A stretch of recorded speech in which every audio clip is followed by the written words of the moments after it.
Well, hello there, everyone. This is Tessa. Today is a snow day.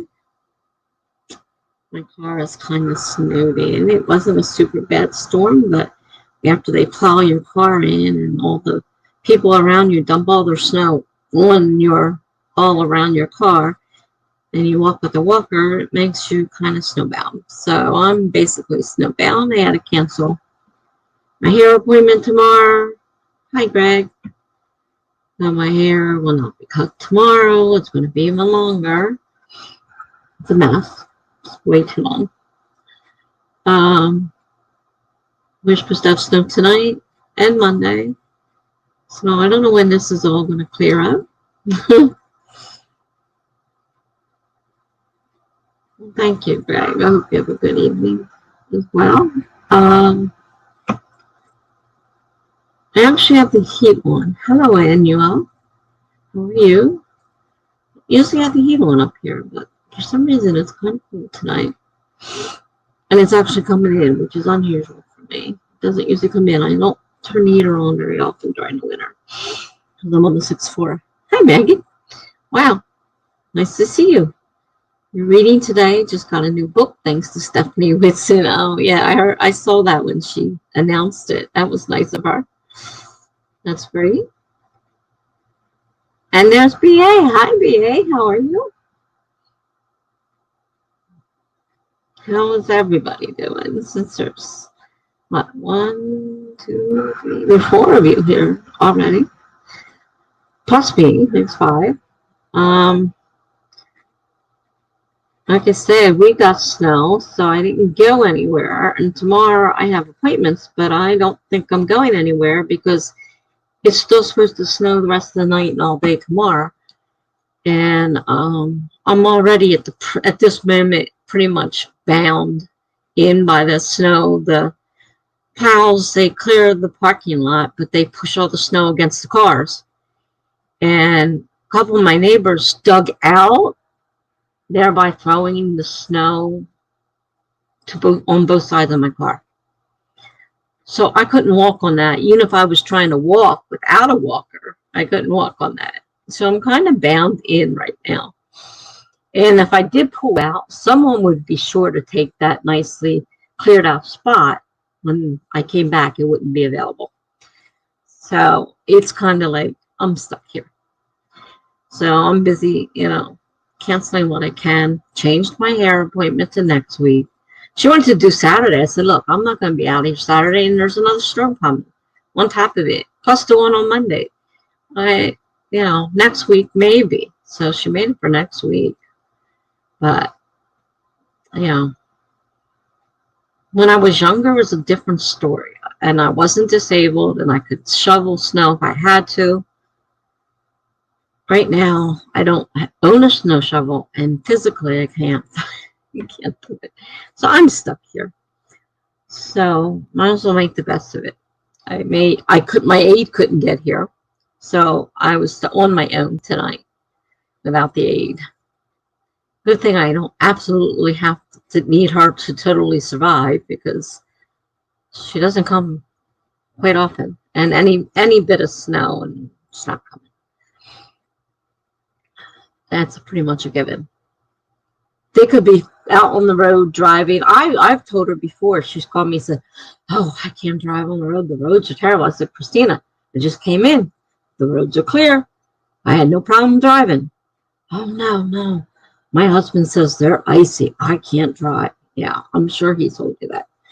However, unfortunately, the roads are not icy, but I can't force her here. So there's not much I can do about that.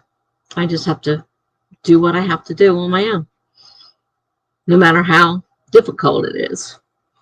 So I don't know if she's coming tomorrow or not because they're predicting more snow tonight. So what book did you get, Stephanie? And Megan from Stephanie. Backwards there. What book did Megan get from Stephanie? She got you one.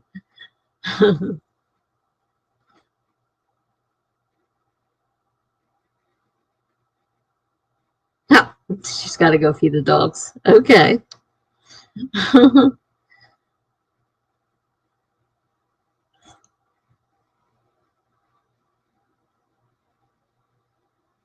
I don't know about the rest of you. I've been struggling with my beta readers, and some more stuff came in today, and I'm afraid to look at it. I'm like, I'm saying, well, maybe if you did, and maybe if you, I'm thinking, oh my God, they're going to have me rewrite this whole document by the time they're all done.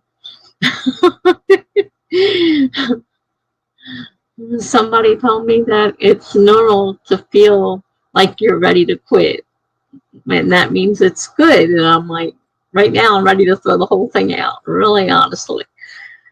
VA is working on some promotional things for the new short story. That's cool. Sounds like a neat story from what I read, the little trailer piece or whatever it was that you had. Sounds like it's going to be pretty interesting. And it was a take on Laura Nettles, one of her prompts. So whether you take it in the horror way or you're going to take it another way, can't wait to see.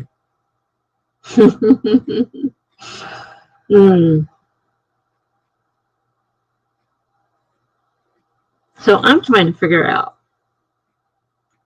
did my person, the mother of the girl in the story, who's been, and I haven't even got to the point of deciding what she was sick with, that she needed 24-hour nurses at the house. And then she just suddenly died. So I'm trying to decide if that's the murder in the story. But I haven't even decided what she was sick with. Now I'm trying to figure out how she was killed, if she is the murder victim, or did she just suddenly have a stroke like the doctor thought and died? This is a lot more complicated than I had any idea when I started this. You have to have a certain kind of mind for writing mysteries. I'm not sure I've got that kind of mind. Book number 1 was kind of a fluke, I think. Creating more, each with different kinds of murders. I'm not sure I had that much imagination. Annual writes, I am not really writing tonight. I wrote earlier today on my first ever live stream. Oh, cool. But I need to get some reading done and some social media stuff. That's cool. Do whatever you need to do. The time is there. The support is there for whatever it is you want to do. Your first live stream, I hope it went well. I know those are really nerve-wracking. Though I don't really remember much about my first one now. It's been quite a while since I've done the first one. But yeah, I know it can be pretty nerve-wracking and you're not sure what you're doing and whatnot. But I'm glad you got your first one over with. It's good. I'm not awake during the day. So anybody that streams during the day, chances are, unless I'm having a really bad day and I'm up for some reason, probably won't be seeing me. But who knows? Some days it happens and I end up on a sprint during the day. Greg says, during the sprint, I will send some remarks to my proofreader about Chapter 2. After that, I will give my full attention to Chapter 3.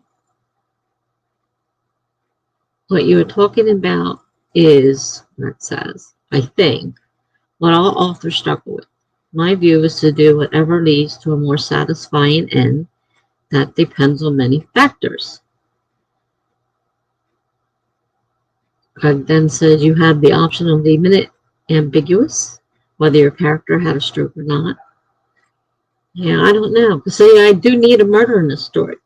And then I was thinking about it, and I thought, well, maybe I could make that the murder, because I wasn't planning on killing her off. This is one of those things where I feel like the characters like take off on a life of their own, and you start writing something, and since I'm using a prompt, it kind of leads the story to where it's going to go, depending on how I use the prompt. And I found myself killing off the mother, and I'm like, oh my gosh, what did I just do? But is that good or is that bad? And I'm not sure. So but if she's not the murder, if she's just a coincidence she died, Because, I mean, she was really sick and whatnot. Then I still need our murderer. Okay, so back to BA, and Don't Miss You. It is going to be sci-fi horror with a touch of comedy and romance. Well, that sounds like quite a story. Quite a story.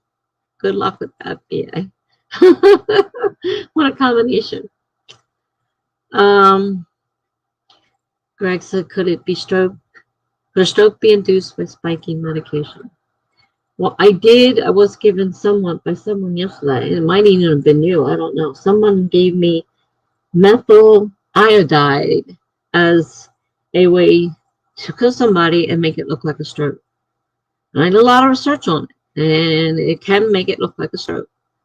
And if you get enough of it and it's not caught, and to get that poisoning, it's used in the pharmaceutical industry. So there's an ex-husband who disappeared out of their lives before, because when he found out the kid was coming, he took off. And so the mother raised the kid all by herself. And of course, she always appeared poor. She's not as poor as she thought, as everybody thought. That's going to come out. But is it possible, for him to come back in her life and work for a pharmaceutical company and just happen to have access to this methyl iodide? So I'm trying to figure out more about the methyl iodide and what, would they be able to see the symptoms and get her treated in time before it killed her? But it does induce stroke-like symptoms. And unless you do an autopsy, you probably wouldn't find out for sure that that's what it is. So, yeah, my mind is like really messed up right now. Daniel says exactly, very nerve-wracking. But I am glad I got it done. Writer Sam Wicker came over and showed a lot of support and nudged me along in the comments. Well, that was great of her. Very nice. Daniel says, I love writing crime fiction and mystery. And Megan is back. Yay, Megan. Yeah, I love reading it. This is my first try at writing it. Not as easy as I thought. So it's like, drag this out and make it the murder. But why and who? I mean, I have a few ideas.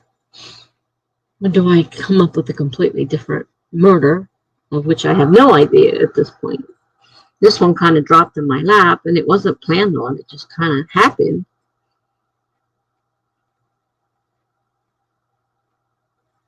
And I hadn't even figured out what it is she had that had her, she had 24-hour nursing. She barely could leave the house. I mean, she didn't really.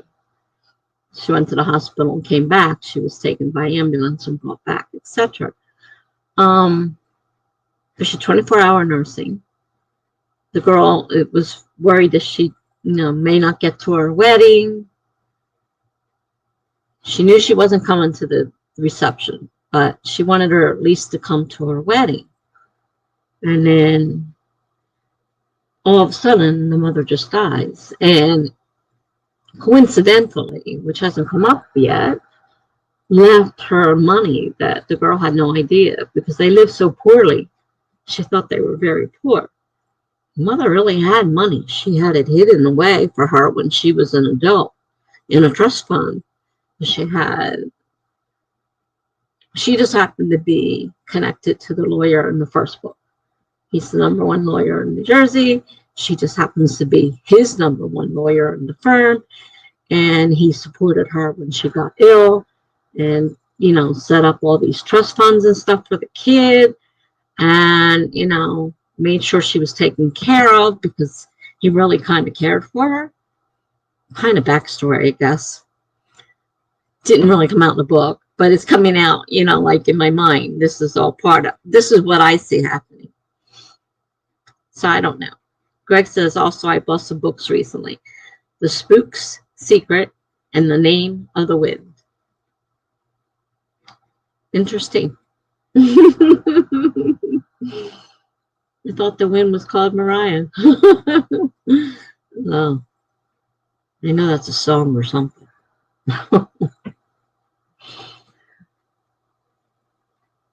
Spook Secret. Interesting. But you never did tell me, Megan. What book did you get from Stephanie?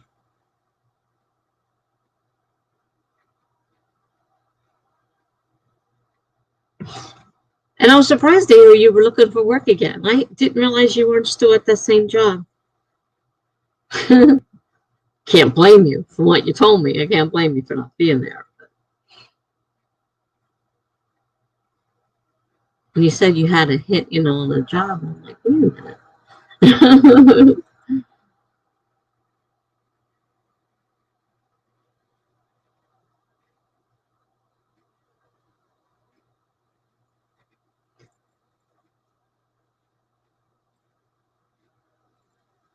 I bought a bunch of books recently, which I haven't. Last night, I took my Kindle. I have an Audible account, so I have some Audible books.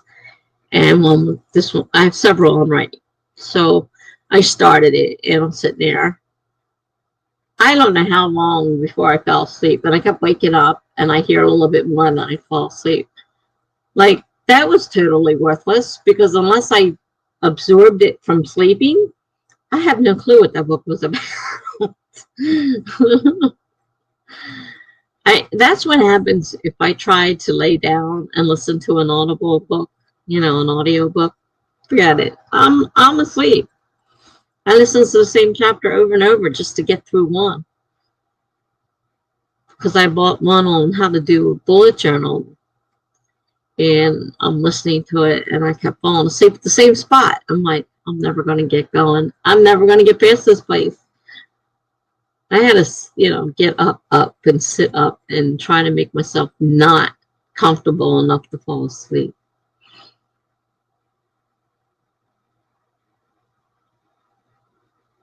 Which,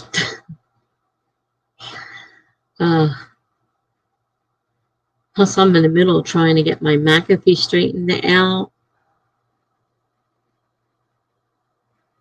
And I don't know what's going on.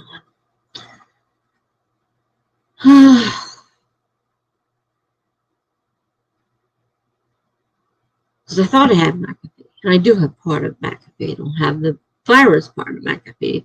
They've been using Windows Defender.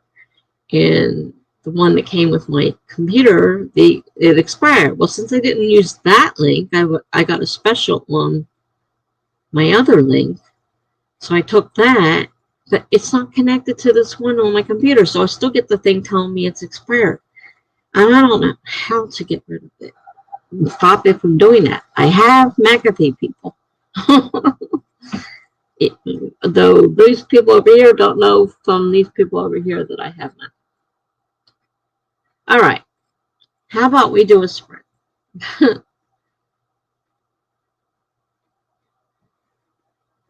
I guess I need to set it for 25. Find timer. We set it. 25.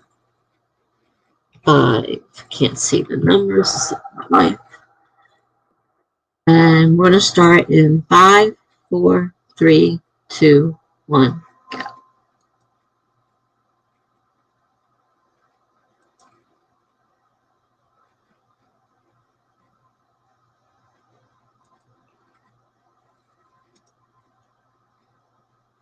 There we are.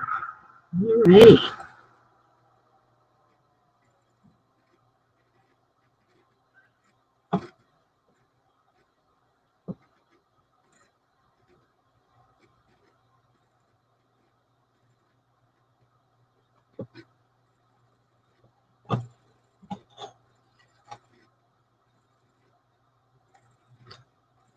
I don't know if anybody's actually writing, but there's spread.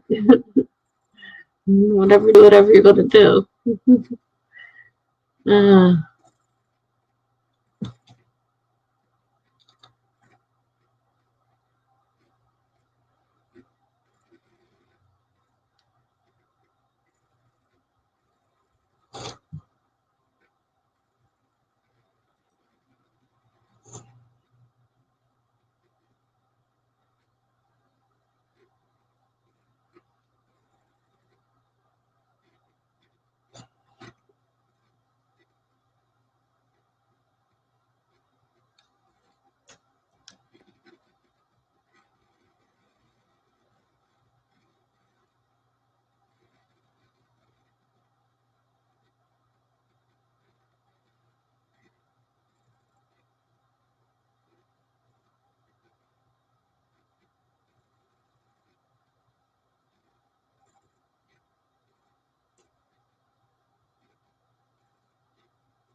I just turned the heater back off. All of a sudden it got hot in here. And did some more research trying to figure out what she was getting 24-hour nursing care for. She could have had a stroke and been getting 24-hour care and then had the massive stroke which killed her, and then just be a regular stroke. She had a second one. My dad had a stroke. He wasn't able to come home. We couldn't afford 24-hour nursing care, so we had to put him in a long-term care facility, for which he does hate us very much. And make sure to mention that to my sister on an ongoing basis, that we had ruined his life and all that stuff. So, having that experience, I do know that it is possible to have a stroke where you can still do some things, but you need 24-hour nursing, therefore you cannot live alone. So he is in a nursing home. We've been warned that he could die at any time from another stroke.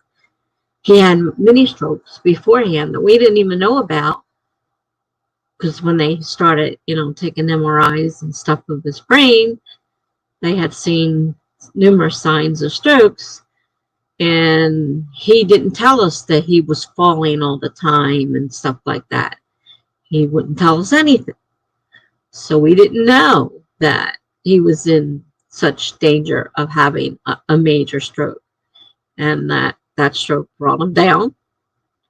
That one he could not get up from. My son happened to come home. He was up in the morning. He said goodbye to go to work. When he came home from work, though, he found him on the floor, and he doesn't know how long he'd been laying there.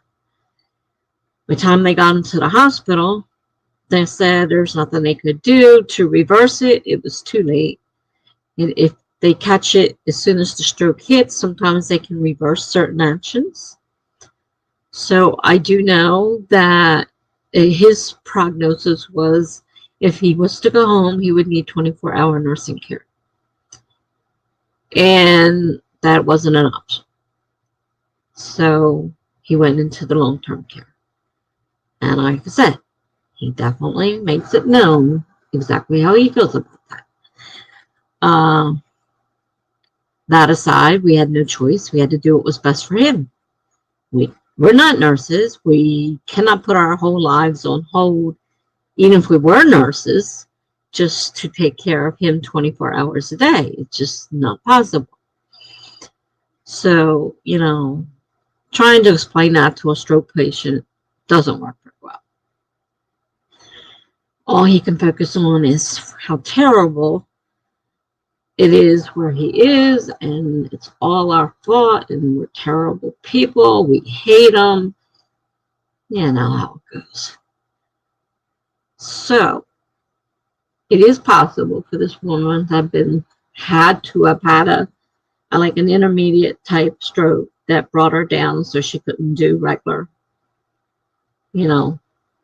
maintenance care of herself, that she needs someone there 24 hours to help her, medications and different stuff like that.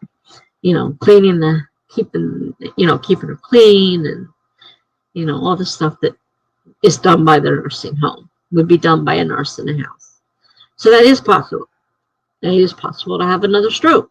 We are warned constantly that he could have another massive stroke that would be the end.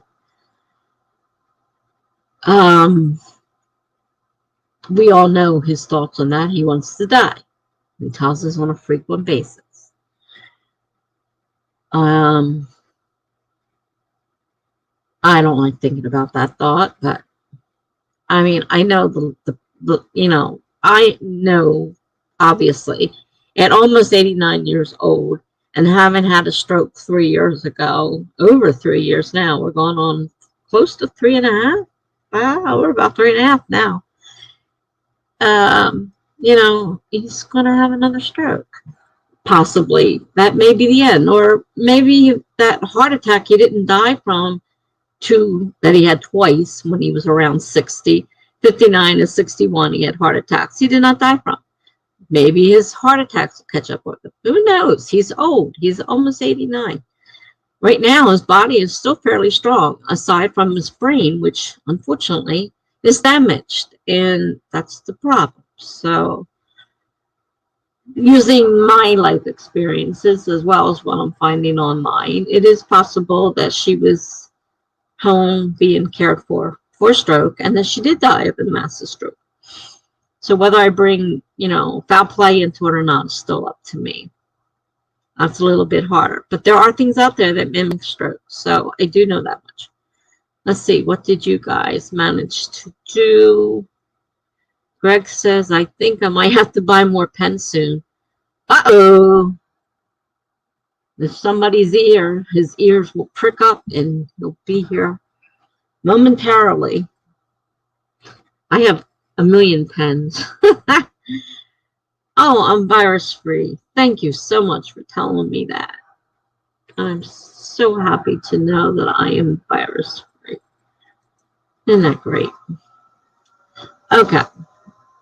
Well, maybe he won't be. Maybe he's not here right now.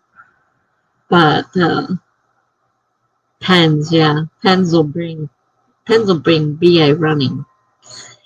I have too many pens myself. I'm still buying them. I have no clue why. It's one thing if you need the pens, but it's another when you're like us who are just totally obsessed with them. Greg says, I sent that email to my proofreader during the sprint. Ready to focus on writing the rest of the book now. Okay, cool. I'm glad somebody got something settled.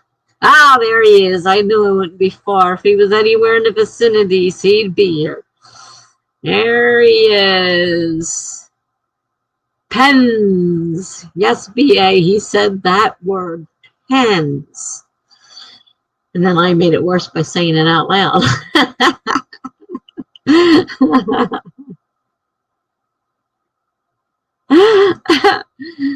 And you all says at BA, you beat me. I was thinking the same thing. Oh my gosh.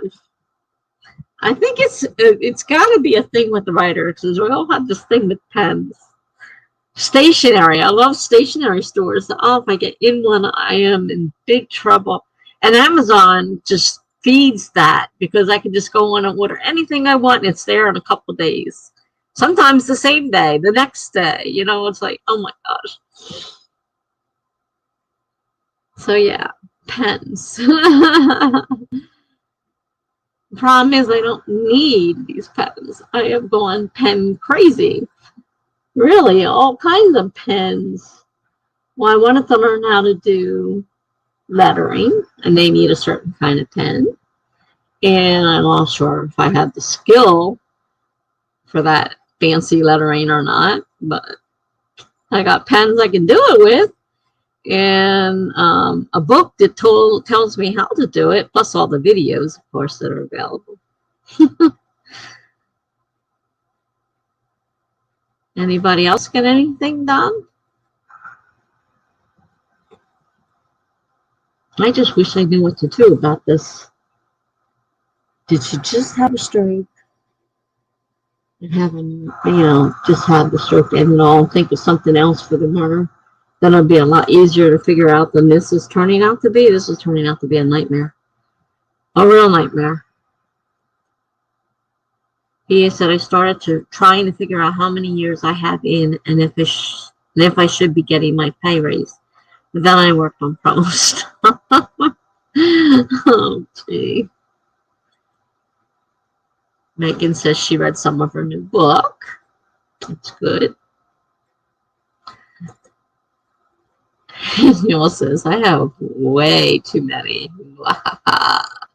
Yeah, you fit right into the group here. We're all crazy about pens and planners. And some of us have a pineapple problem. Some of us have a pineapple problem. I don't have a pineapple problem. I have a pen and planner problem. But I don't have a pineapple. And stickers. God, I keep ordering stickers. Amazing how many stickers I have. I couldn't use all these stickers in years if I tried. I could fill every page with stickers and still have stickers left over.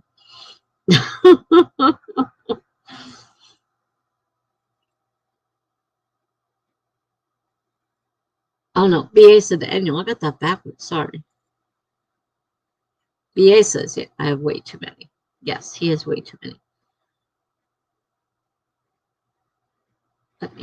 The annual says he was thinking the same thing. So you guys are on the same wavelength. We're all in the same boat. Oh gosh. Greg says if you care about realism, then writing a murder is very difficult. Agatha Christie was a genuine expert in poisons and symptoms. Yeah, I want it to be real, and I'm probably why one of the biggest problems I'm having right now is trying to make all this work, you know, to be right and to do it right. And of course, I'm Googling things. Doesn't mean it's necessarily right for my area. Doesn't necessarily that's what's going to happen in every situation. I can only write what I Google and find, and I have to accept it. Hopefully, Google knows what it's talking about. It's only as good as the person writing the thing. So, yeah, it is very difficult. And like I said, I've got this chance to take care of the murder in my story, but it's not going to be as easy as I thought it was going to be. And it says, oh, I feel that I have so many in so many places. It's crazy. Yeah. Aid yells at me all the time. I got pens everywhere. Boxes, counters, drawers, tabletops, alongside the stereo. Packages of pens are shoved everywhere. And pencils. And then we got BA with the pineapples. Yes, he's a pineapple freak.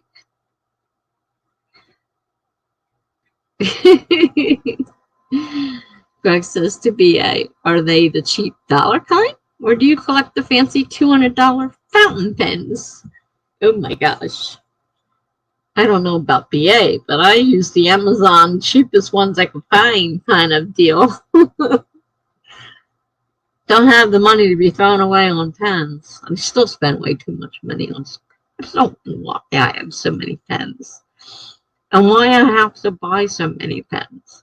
It's like I see it, you know. And of course, it doesn't help that Amazon says this is what you looked at recently, and this is what was recently on your list. And would you like to look at something similar? And then they show me more pens. It's like, oh my gosh, get the pens out of my face. Buy more pens. And he all says, oh, I knew I was in the right channel. I have them all over there. Yeah, exactly. We're all, if everybody was here right now, you'd be getting the same answers from everybody else too. We're all totally pen freaks and planner freaks and sticker freaks and oh, and I just think it's one of the characteristics of being a writer for some reason. It just seems like everybody I know who's a writer does this. And I used to wonder when I was younger, I was like, why do I keep collecting all this stuff? You know, I don't understand. But I have to have it. And if I walked into a stationery store, holy cow. Even now, I can't control myself. You would think. BA says, I think the highest I've ever paid for a single pen is $5. I usually try to get a good sale. No, I try not to pay more than $5 for the whole package. I'm not looking for the expensive pens. I know there are pens out there that you can get very expensive pens. Some people will only write with a certain kind of pen. Greg says, do Copic markers count? I have about 60 of them to draw my cartoons.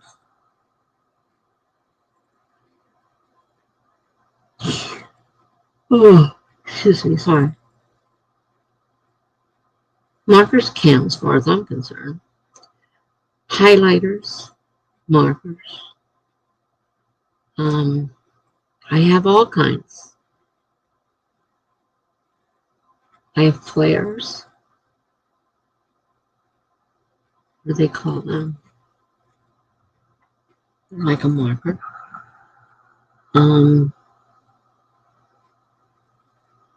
have colored pens. I have black pens. I have pencils, colored pencils.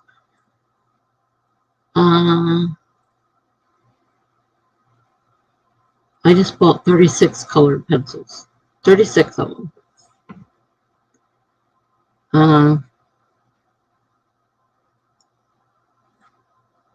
Definitely a package of flares, different colors. And fine liner pens in different colors. I don't know, 36, 48. I don't know how many colors of them I got. Very simple fine liner pen, very easy, makes it a lot neater to write with than. I have a bunch of cheap pens that kind of skip and don't write. You know, I like something that writes smoothly and it's going to keep on writing and not skip all over the place. I bought gel pens, and usually gel pens, from my experience, have been really nice, flowing, easily writing pens. But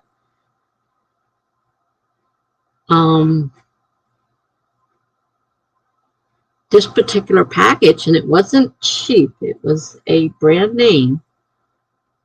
And I tried writing with the pen, and it just like wouldn't write. It kept skipping all over the place. I'm like, great, that was like a real total loss of money.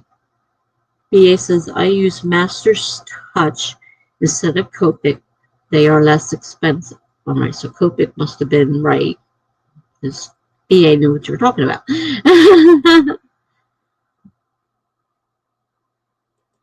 Megan says, I've never had good luck with gel pens.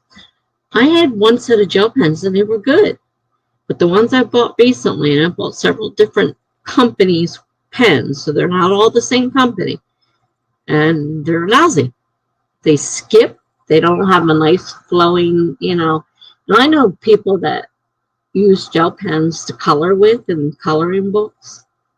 Well, they did before the virus, and they shut down the community room. She had this huge thing. She had, I think there were over 100 pens in this big round. I mean, it was a big round thing. And she was coloring with them. And I colored a little bit with the ones that I got. They were nice gel pens, and they glowed and they covered nicely. They didn't last long though. So if you're coloring something big, you better hope you have enough color in that pen, or you're going to run out beforehand. So that particular gel pen that I just bought, and it was a name brand, so I was shocked at how poorly it worked. Greg is asking BA, what is the quality of Master's Touch? Okay, they're talking about something I know nothing about, so I'm going to stay out of that conversation.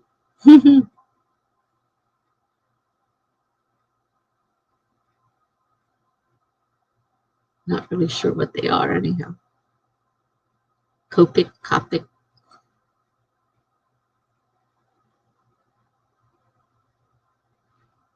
I was really disappointed with the gel pen, because a couple of them right, but for the most part, most of them, I'm just throwing them out. I try to write with them. I sit there and I, write back and forth on one piece of paper trying to get it to start. It won't start. And it's like, it really sucks.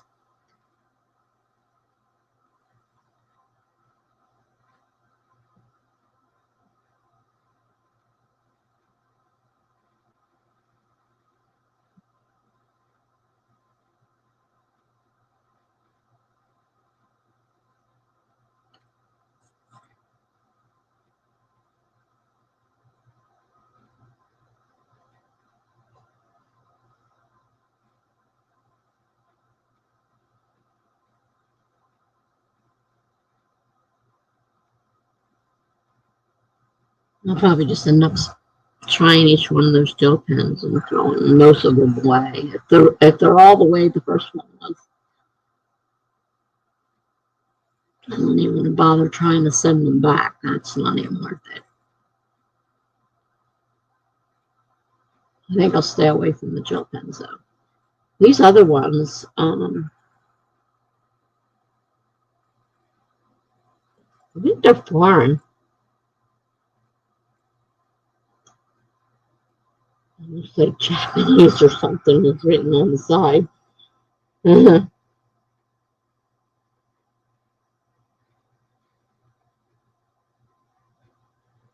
Yeah, so that's probably Japanese. Be my guess.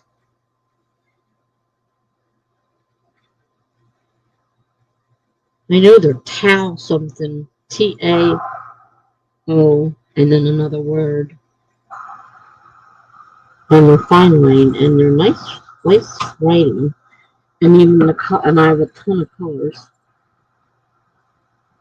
Then I'm sure I have no absolute need for all that many colors and pens, honestly.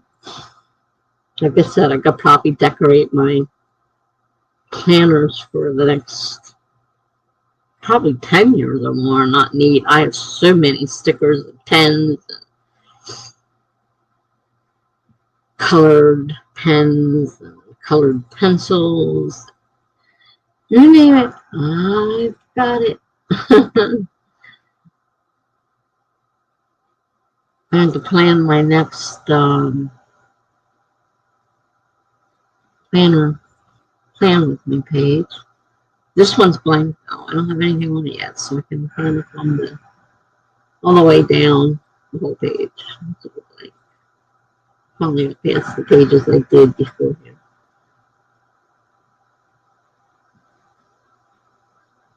And I've got things that I keep pushing on from day to day. It's time to get them done, but by the time I drag this about to bed in the afternoon, then I forget because at that point it's late, and it's like, oh shoot, they're closed now.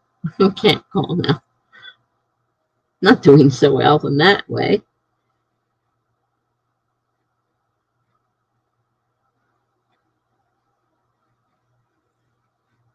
And sure, wait a minute, let's see. A lot here I missed. Greg says, I like vibrant colors which resist sunlight. That's why I pay the extra money for Copic, whichever. I'm sorry.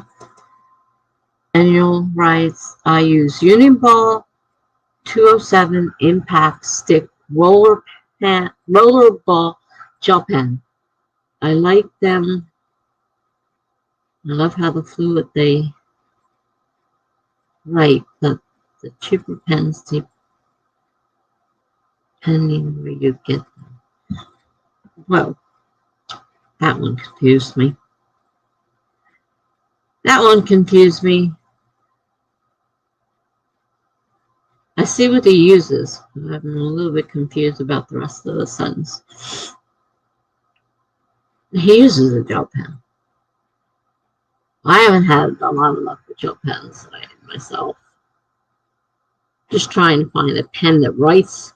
And I got a million pens in this house, and I'm trying to find a pen that writes. Then the girl says, but it's got to be black. Can't be any other color. It can't be blue. It has to be black. Next, she'll tell me it has to be blue, and I don't have any blue pens available. I have plenty of black pens now. But she looks at it like it's going to bite her or something. I said, it's a black pen. Now we got a link here from Greg.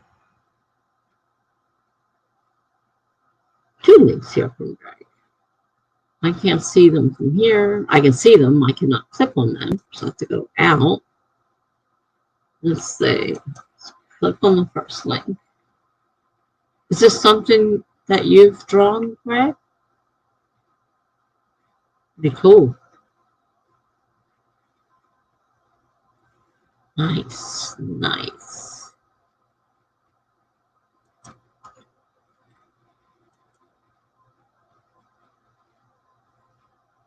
That's cute.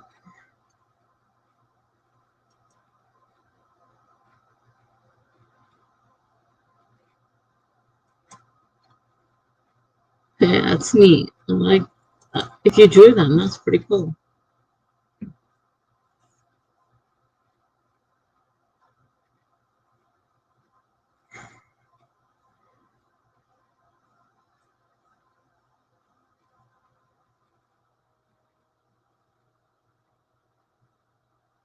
I know I have two different kinds of fine liners. They're not all cow, whatever.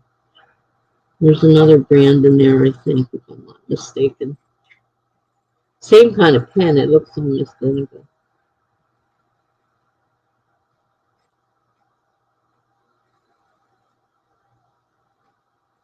This is, like I said, Japanese all over it. This one. Yep, Japanese.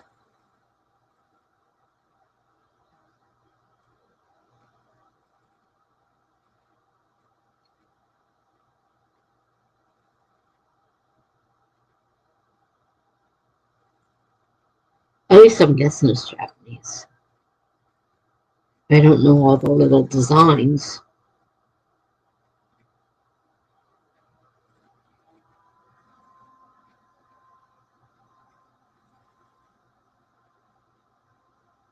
They look like Japanese figures. If I were to guess. If I were to guess.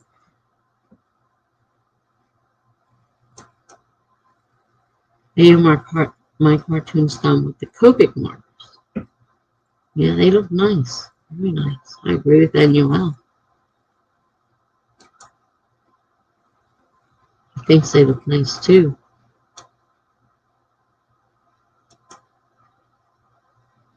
That says thank you. Anyway.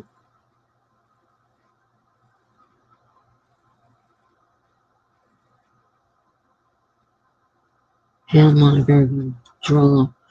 And they were telling me that when you're writing, doing the letters, that you're not really writing. You're learning to draw. Draw the letters. You're not writing the letters. So it's a whole different way of doing it than if when you write, you're trying to write, you can never lift your pen up. You just keep on going with the letters on there. You do each one and you stop each letter and then you start the next one. Like there's like, points where you lift the pen up, place it and start, and then place it and start and keep on going. It's not just one straight thing. Like you can't do that. Like, And they all stress that it takes a couple of years of practicing what seems like very elementary strokes. But if you can't get the strokes down, you can't get that fancy lettering down. Now that's more calligraphy, and I wasn't really looking for calligraphy, so to speak. I was kind of looking more for just letters to, letter my bujo with, and, make it a little bit fancier, learn how to make the letters and put them in my planner, fancy letters, so it's not just plain old writing. But I haven't quite gotten the hang of it yet. And I did start doing it with pencil and then writing over the pencil and having to erase everything. Which if you don't wait long enough and your pen hasn't dried, then you get a smeary mess. Done that a few times.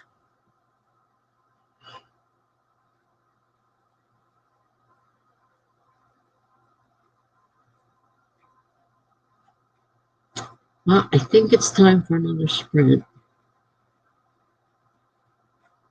I'm getting hot now, of course. Of course.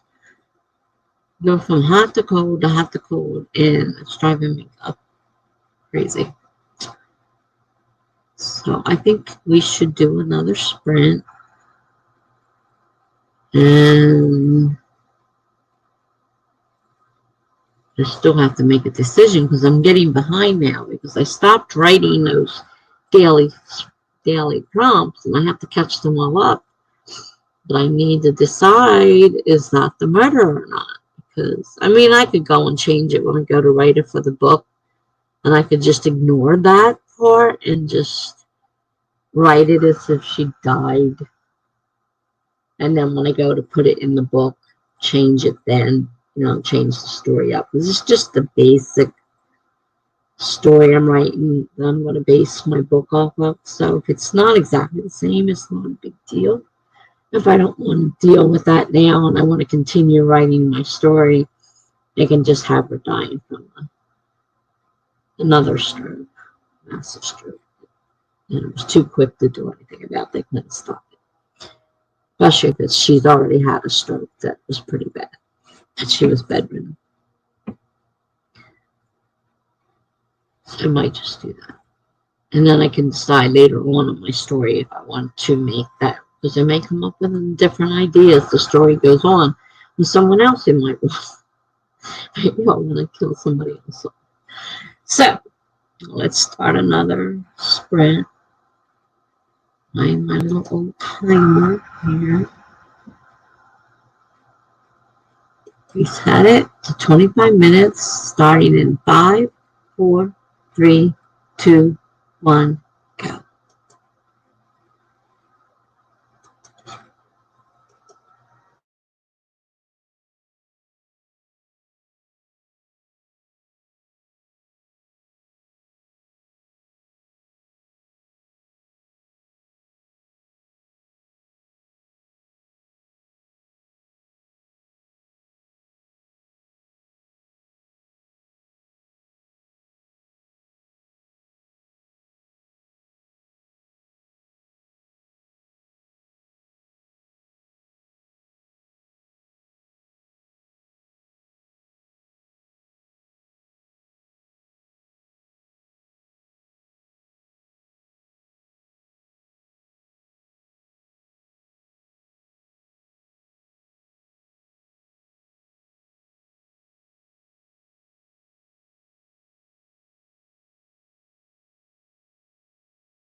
Okay, that spread's done. How'd everybody do? Looks like VA had a phone call. Let's check out for a little bit.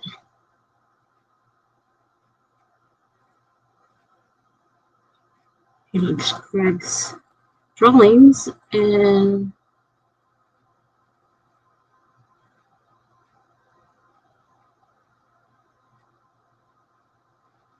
says he's had his for about 3 years now, and they look just as good as the day I got them. Of course, they just draw every now and then. BSS. So, yeah, depending on how much you use something, obviously it's going to take a beating the more you use it. I'm still trying to get my McAfee set up, so I didn't get any writing done. But I think I'm going to continue my story on without this being a murder. And then when I write it to be part of the book, I might change my mind. But for the current story I'm writing, it can just be an accident and we'll continue on. Because that's just going to be the bones that I build my other story off of. It's not going to be word for word. So I can do that. That's probably what I'm going to end up doing. But I do need to do it soon because I'm getting a couple days behind now with it. And there's other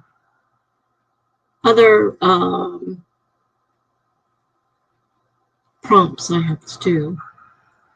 I'm not sure what I've haven't done this year. That's why I want to make a worksheet up that has them all so I can check them off as I do them. So I know what I've done each day and haven't done, because it gets a little confusing trying to keep track of everyone I do. And I do them for a reason, so obviously I don't want to miss them. So how'd you guys do?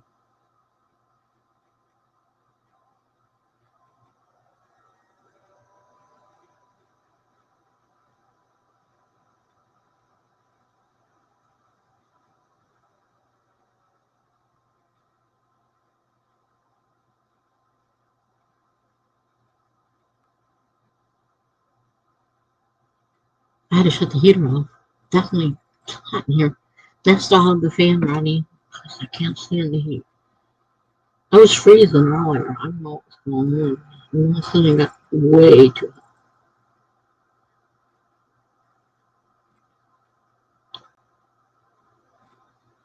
Can't believe it's been almost 2 hours already. Oh,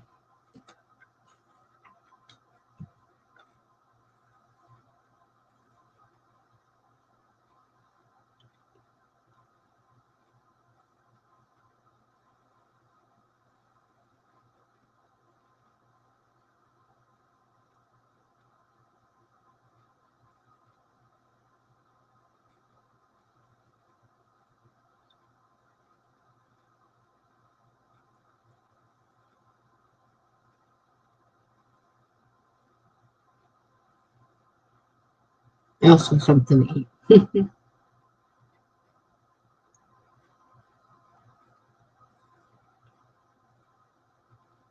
And my blood sugar was way up there. I don't know why.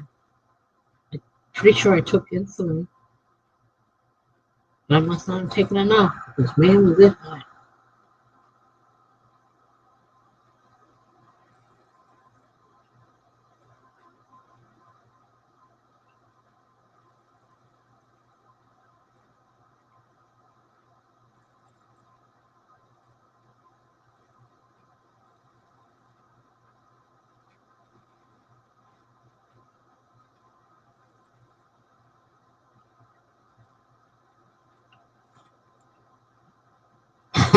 That's great.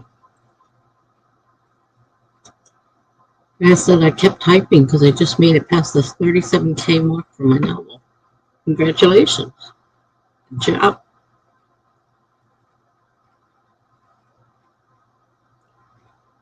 It's good.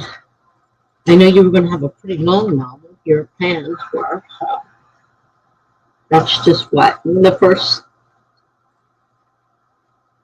third or so, maybe? Megan says she read some more and made herself a glass of lemon water.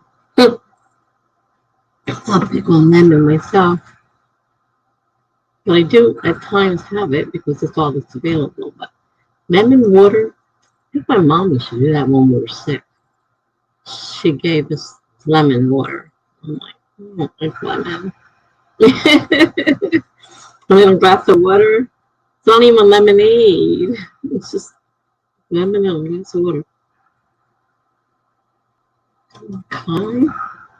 Rick said there were notes I had already written in notebooks and just needed to transfer to the file. In a notebook and just needed to transfer to. Oh, I read the whole thing wrong. These were notes I had already written in a notebook and just needed to transfer to the file. Boy, I don't know how I came out backwards. Megan loves lemons. She loves them so much. When I was in the hospital with the colitis, one of the few things I was allowed to have was lemonade, frozen lemon water ice. Lemon was one of the few flavors I was allowed to have. I'm like, oh, has to be lemon. Can't have anything but lemon. Because I was on a liquid diet, and that was one of the few things I could have. Liquid was the lemon water ice. I'm not big with sour stuff.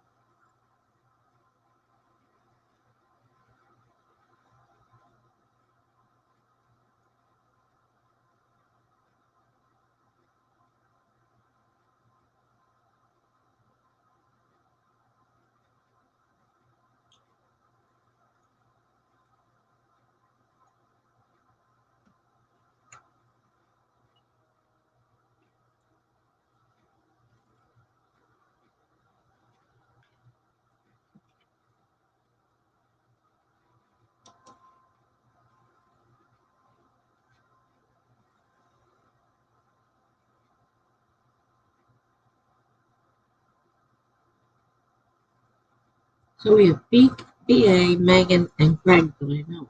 It says 5 people, but I'm not sure who. Oh, and Enuel. Sorry, almost forgot you. Enuel. Somebody else that's not showing up. There's 5 up there. Okay, so we have 4 that I know.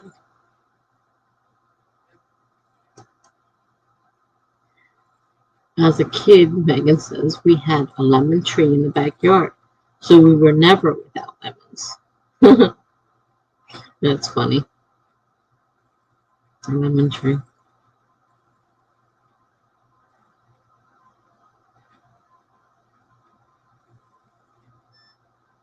We had something that was like a mulberry, and they were sour. They reminded me of cherries, but they were sour. Some kind of apple, I think. Crab apple? Crab apple. Wait, it was a crab apple. We had a crab apple tree. And something that looked like mulberries.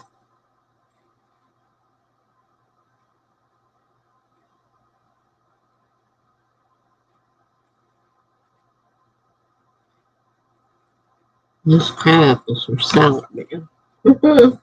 Talk about crabby.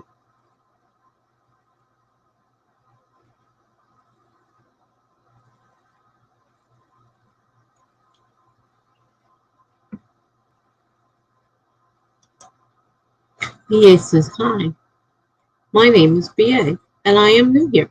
Your stream seemed like a lot of fun. I'm excited to join you. And you are a goofball. Gee, BA. You're such a goofball.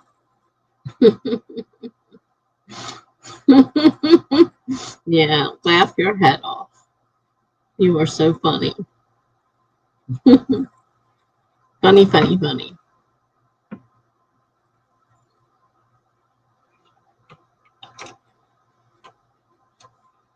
I kept falling asleep during Lars last night. Oh, this is great. We got off at Charlie's. And I was having trouble in Charlie's too, trying to stay awake. And I get over to Lars and I'm trying to stay awake. I'm like, this is just not working very well. The BA says, well, someone has to be. All right. You be whatever you want to be.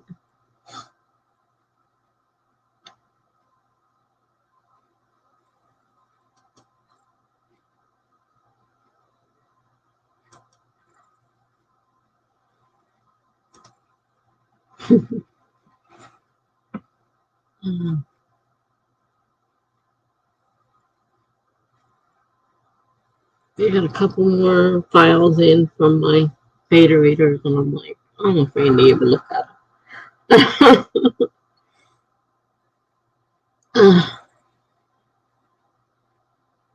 It is something that is so hard to do. They didn't realize how hard it would be. Sure, no big deal. Let somebody read it, get some comment, everything will be fine. And I'm freaking out.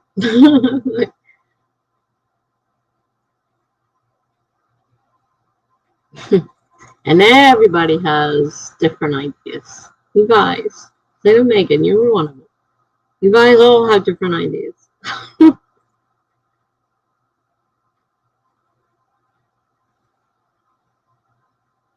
Like, can't you guys all agree on one thing being a problem? You all have to go different ideas. Mm.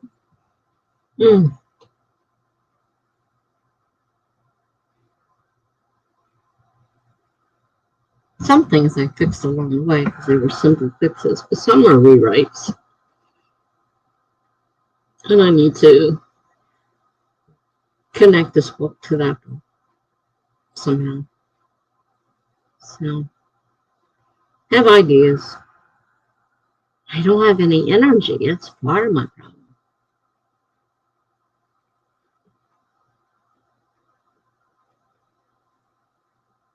May have to take a break. Oh, never thought I'd say that.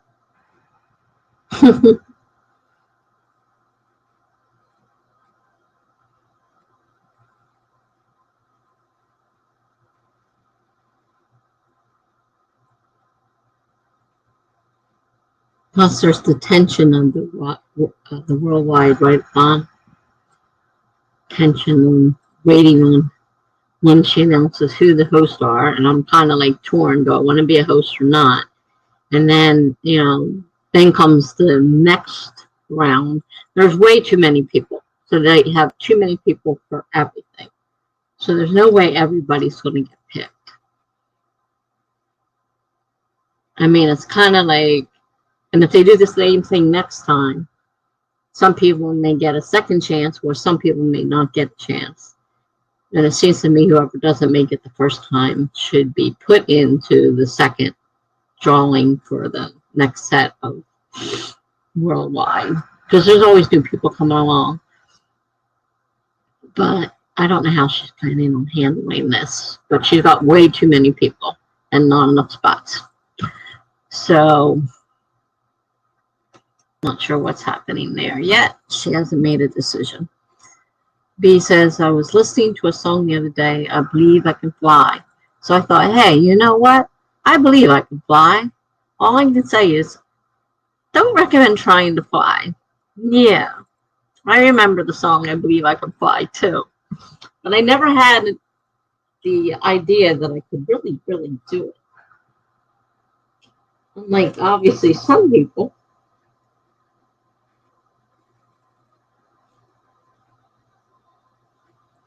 You have to be told they can't fly.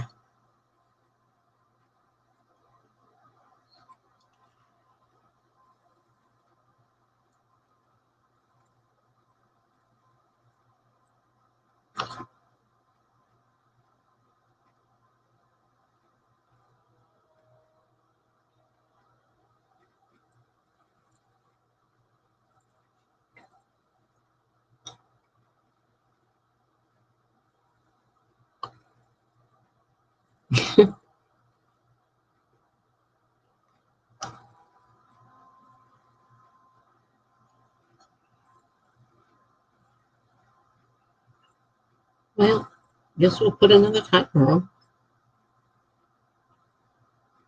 Still trying to figure this McAfee out myself.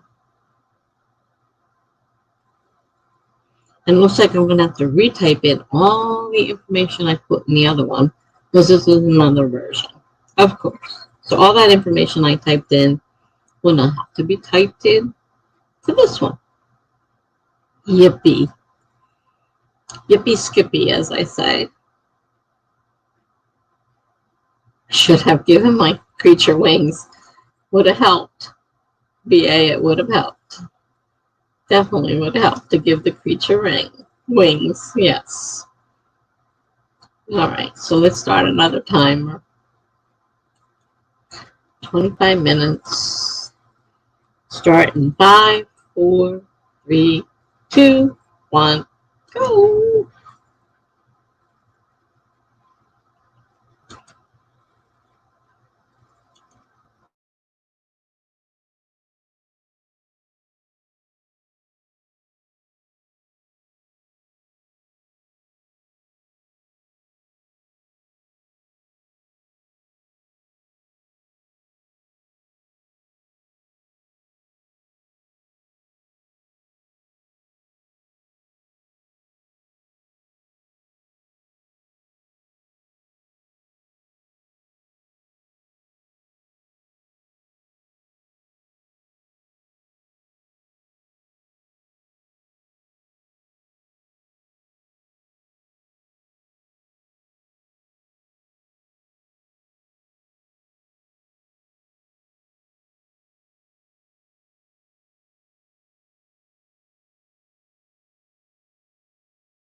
I just looked over there at the messages, and BA says, wait until you see this creature. Oh my god, it looks amazing so far. Holy cow. Are you going to give a sneak peek?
BA says he will probably release it on his blog.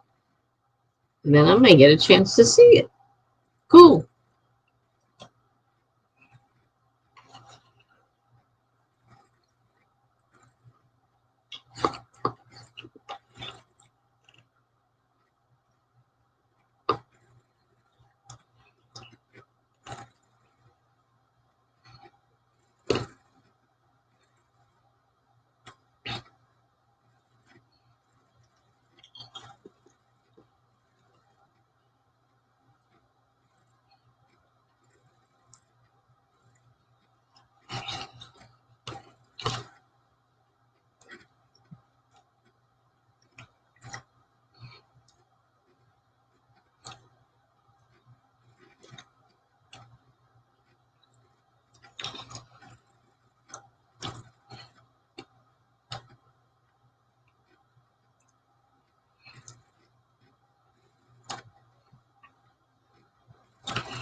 Mm.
Okay, that one's done.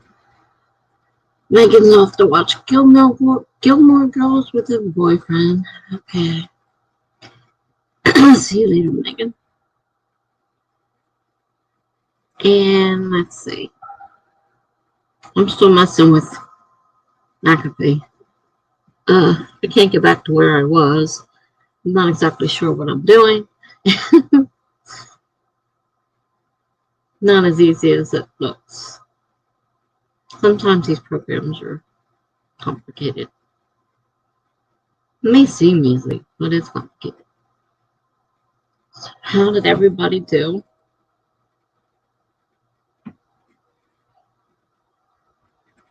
Greg got 142 words. That's good.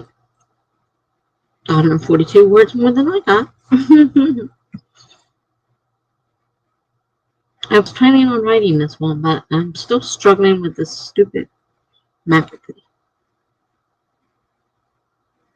One of these sprints, I hope to start writing again.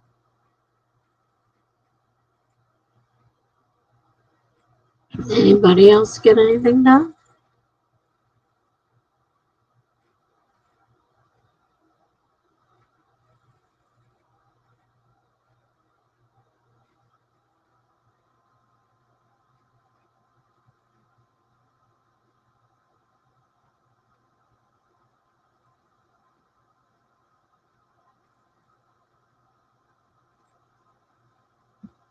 wonder when it's supposed to start snowing again.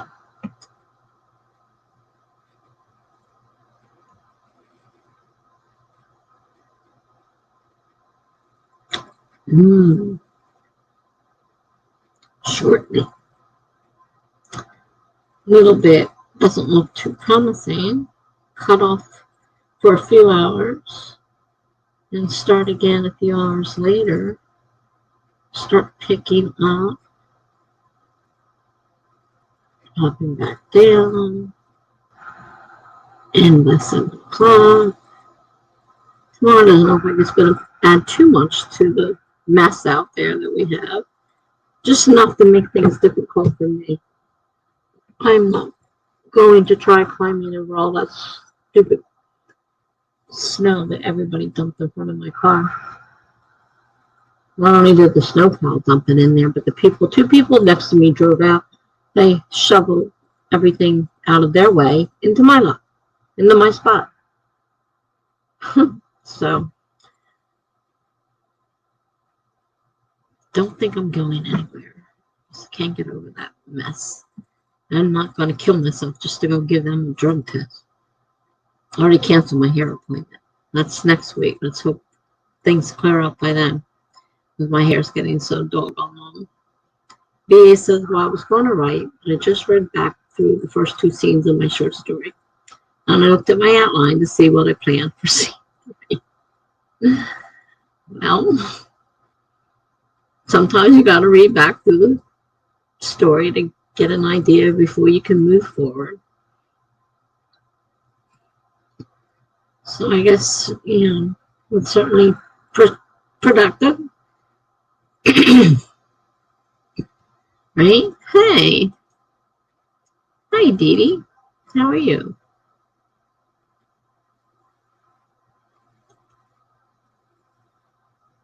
Greg says hi to you, Dee Dee.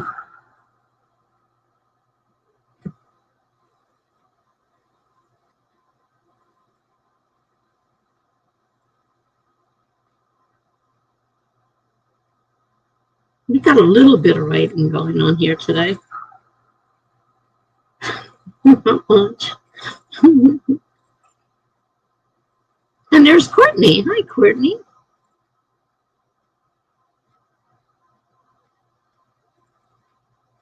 I understand that, Dee Dee. You need to get some words down, too.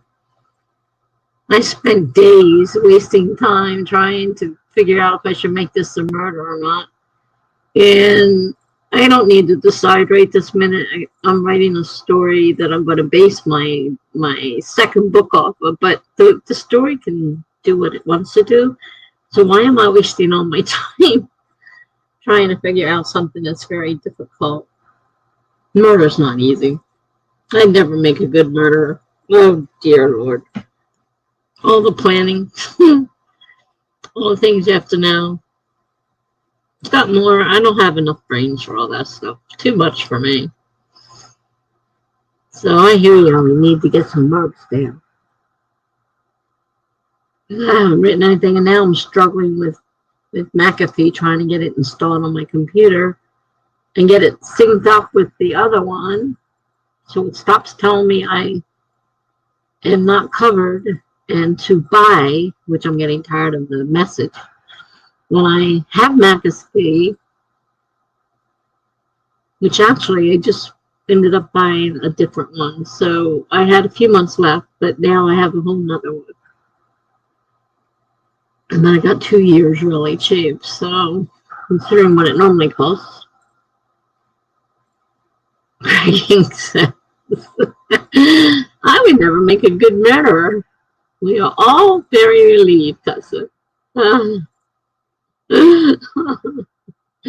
Thank you, Greg, for putting that into perspective for me. It's good that I'm not a good murderer, but it's bad when I'm a writer who wants to write about murder and I don't know what to do.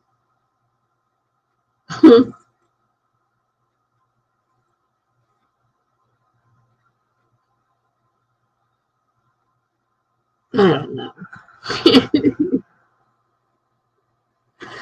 I wanted to write a murder mystery series, but Finding murder is not as easy as I thought it was. And you surely can't kill them all the same way I killed the first one. Two. I had two murders in my first book. But they were related. So they went together.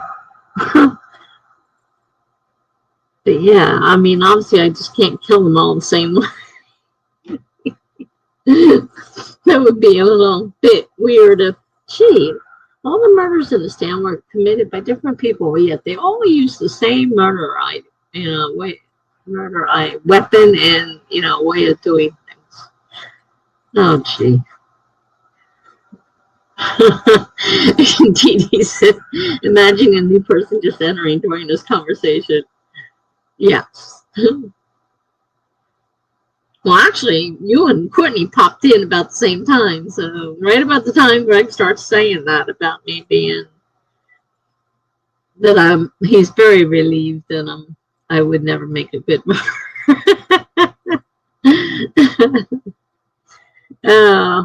But it's not good when you're trying to write murder books. And that's a whole different story. I need to know about how to do murder, and I just haven't got that.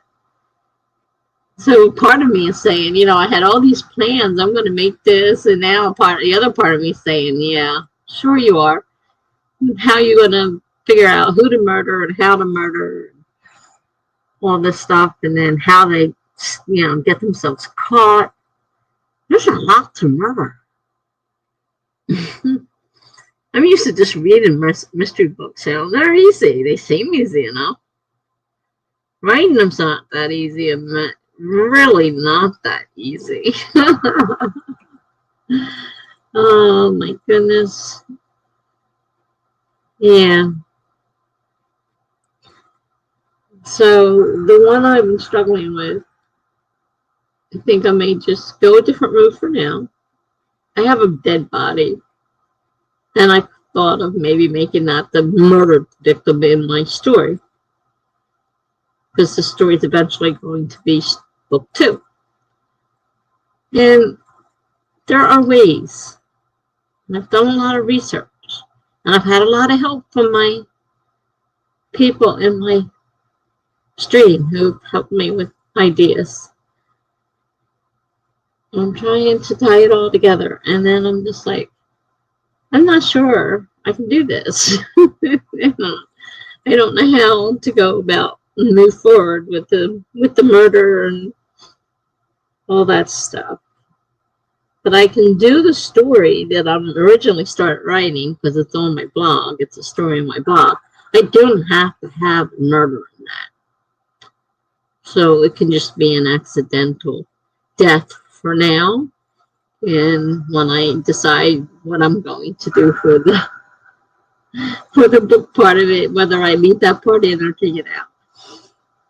Or if I decide to add another murder victim. Let this poor woman just die in peace. Let the kids get married. That's the whole thing. I've been going over this for days now, trying to get this all straightened out in my head and trying to see if it will work. And I've been Googling all this stuff. If they ever look in my Google list of what I Google, holy cow. All about murder and dying and poison and all kinds of stuff. Gonna be in big trouble. All right, BA's gone. Have a good night. Thanks for coming. See you soon. Bye.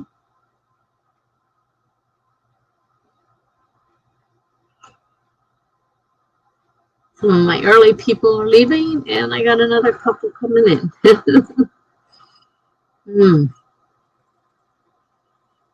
So after doing all that for the last couple of days and upsetting myself, it's like, just write your original story, and then when I write the book, I can decide whether or not to make her the murder victim or somebody else. I'll just continue writing the story. She just died. She was 24-hour nursing care for a stroke, and she just had a massive stroke, and it killed her. Wasn't supposed to die yet. They thought she had some time. The girl was planning her wedding. Now mommy's gone. Mommy left her money, though, that she didn't know she had. But she was trying to figure out how to plan a wedding with no money. Because her and her boyfriend don't have very much money. Mommy left her money. Mommy has trust funds and everything else set up that she knew nothing about. So she's about to get an influx of cash to pay for her wedding. It also makes it kind of lends itself to murder because, all this money. But the person poisoning, to get that kind of poisoning, to get the result, you have to work in a certain place in order to get that type of poisoning. It's not just, I don't think it's just available all over the place. Maybe it is. There's so many questions I didn't know what to answer. So, there would have been symptoms days before. So the doctor would have been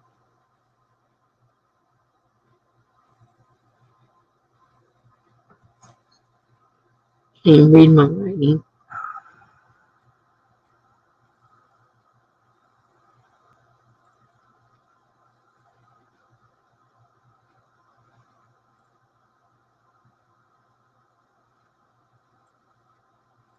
And she would have had symptoms beforehand that they'd be worried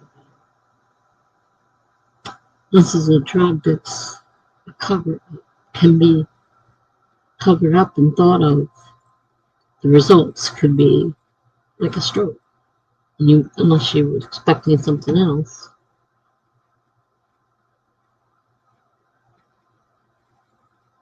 But it would have to make someone who could get the drug. You have to be more than one person who could possibly be the killer, but it's no fun if there's just one person. What's the fun if it can be just one person, right? Courtney says, I've been pulling late nights and I am starting to enjoy them too much. And I used to be up all night and loved it. Now I'm just so tired. I just can't seem to get any energy going. My doctor seems to think it's all the sedating medications I take, which I've been taking for years. So why are they suddenly a problem? Explain this to me. They don't understand. Since I've been wearing the BiPAP machine for my sleep apnea, they said everything would be perfect. No, I am so tired. Then I sit down and I fall asleep. I fall asleep in front of the camera. I fall asleep sitting in the chair. I fall asleep. Obviously, I lay down. I'm going to fall asleep. I tried to listen to an ebook last night. That didn't work.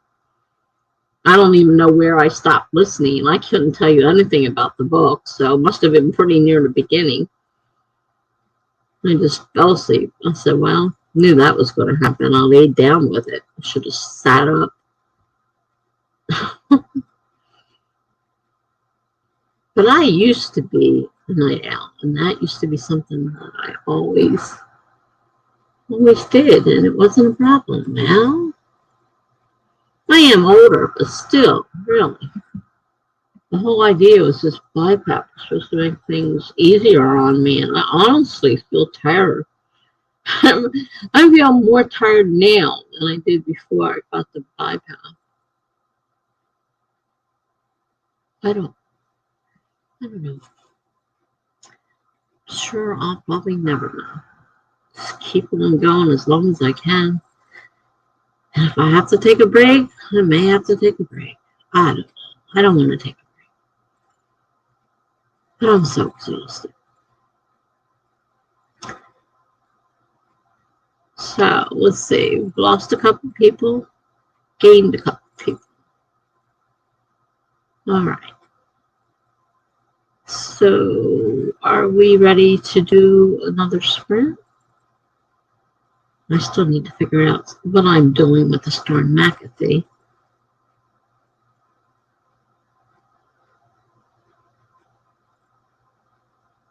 Sure.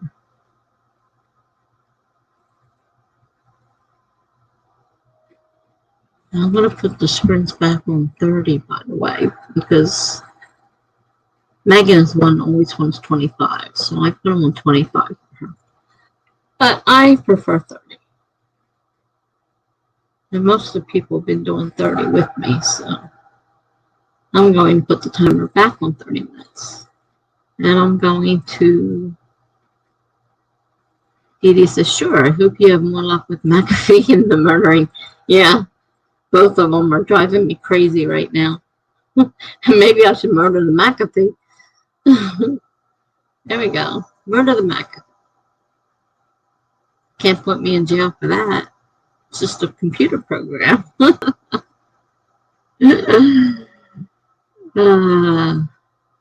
right. I'm going to set the timer as soon as I figure out where it is. Reset it to 30. I have to put it back to 30.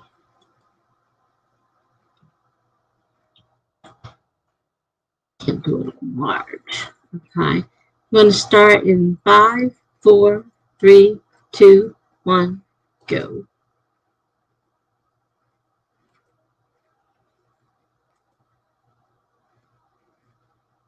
All right. See you in 29.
Hi, Laura.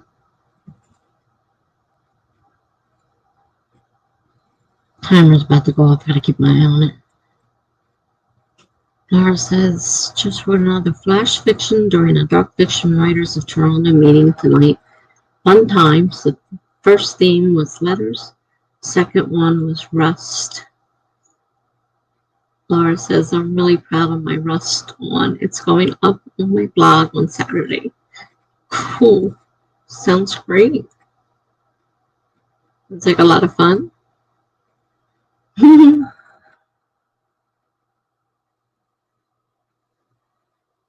Quite a change from the first person I first met. When I first met you, you were struggling along with that sci-fi piece, and now you're just rolling with this horror stuff, man,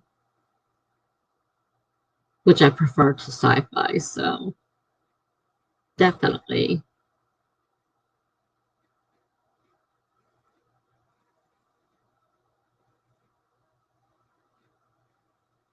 Sounds really great. Oh, timer's going to go off. Let me switch over to the timer.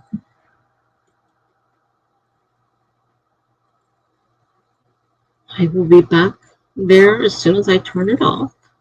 I'm still struggling with my McAfee. I can't tell what I have and don't have. It's like very confusing. And there's like two different versions on here because I got a free version with the computer and I had my paid version. And now I think they converted my free version to the one I just paid for. And so that's the name and email and stuff I have to use. Trying to figure out what is already paid for, or am I paying for this again? I don't know why I'm having so much trouble. Is it just because I'm just so tired and exhausted? My brain is just not functioning at all? I don't know. So, we now have a Laura here. Megan left just recently. She was reading her new book that she was excited about that Stephanie just bought for her. So she was reading that. And then she went off to watch Gilmore Girls. That's hard to say. Say it too fast. So she was off to watch that. I couldn't get the name of the book. I'm not sure what she's reading right now, but Stephanie bought a book for her. That's all I know. Because I was there when she got the notification on Charlie's stream last night about the book. And it's like, maybe she said it then, and I just don't remember it. So I was curious as to what she was reading, but she never did answer me. So she was busy with that. And BA was here.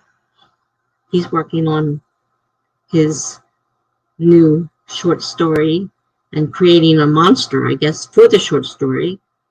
And talking about posting the monster maybe on the blog, so we'll get a chance to see it. I gather he's drawing it, because he and Greg were talking about drawing characters and, comics and stuff like that.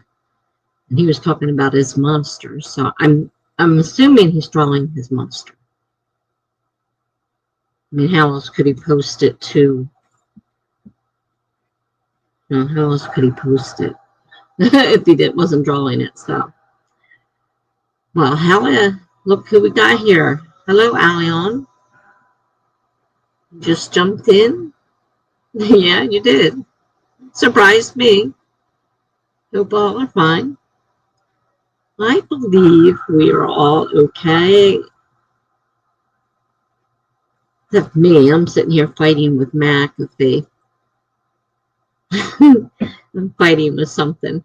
I should know how to be able to do this, but I'm like, do I need to pay for this? Do I not need to pay for this? Do I need to put it on? Do I not need to put it on? Have I already paid for it? Maybe. They're not very helpful. So I don't know what I'm doing. Do I need to add this to my cell phone or not? Right now, Laura says, I'm reading a book called Daughters of Cthulhu. I know I said that wrong. I can't. I can't. I just can't pronounce that word. It's cosmic Lovecraftian horror written by women authors. So fun.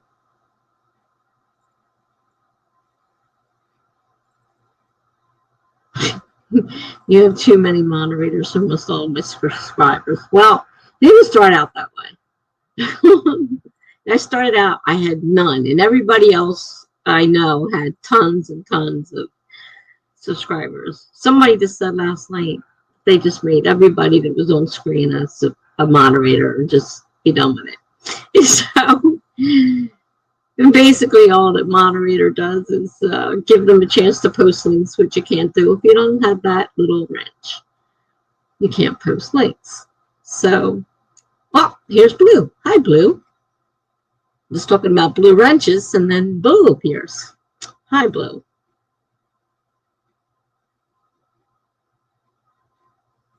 Laura says, I think it may be bedtime now, though. Have to get up early tomorrow to get some time in for work before the 10 a.m. meeting. Oh, yeah, probably a good idea. Long glad you stopped by. Sorry you can't stay. Have fun at your meeting, though.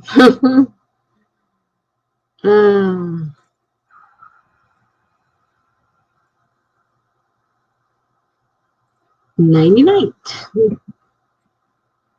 As they always say, don't let the bed bugs bite.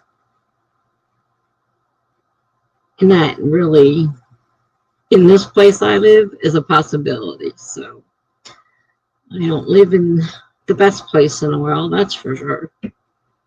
We get, what do you call those guys? Exterminators in here all the time, and they check because bed bugs are in certain apartments. So they check everybody's apartment to make sure they're not also covered with bed bugs. So far, I've been lucky. Even though my neighbors had them, I have not had them yet. Jeez, that's such a pain. So, I don't really want to talk about bed bugs. So yes, Alion, I have a lot of moderators because I have a lot of different people to come on at different times. It's just currently, at the moment, everybody that's signed in practically almost is a moderator. Not everybody. There's still some. If you look carefully, you'll see that not everybody in here has a wrench. You're just a little bit exaggerating there.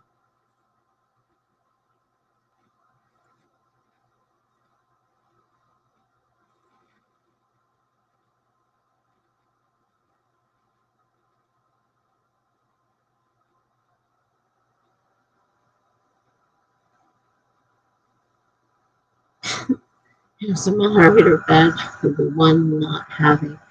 There's more than one person in here that does not have a moderator status.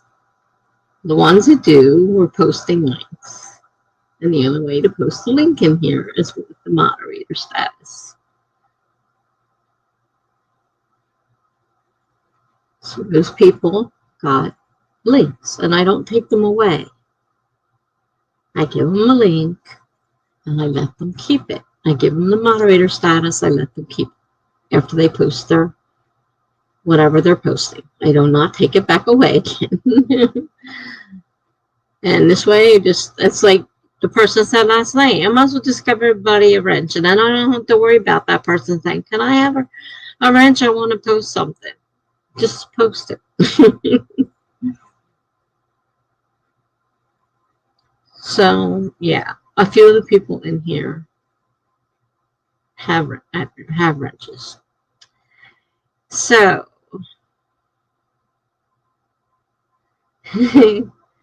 Blue says, I am having a bad mental health day. I'm going to spend a while with my planner to feel a little more control than off the bed after. I'm sorry to hear that. I know how bad that can be. Definitely go through those days myself.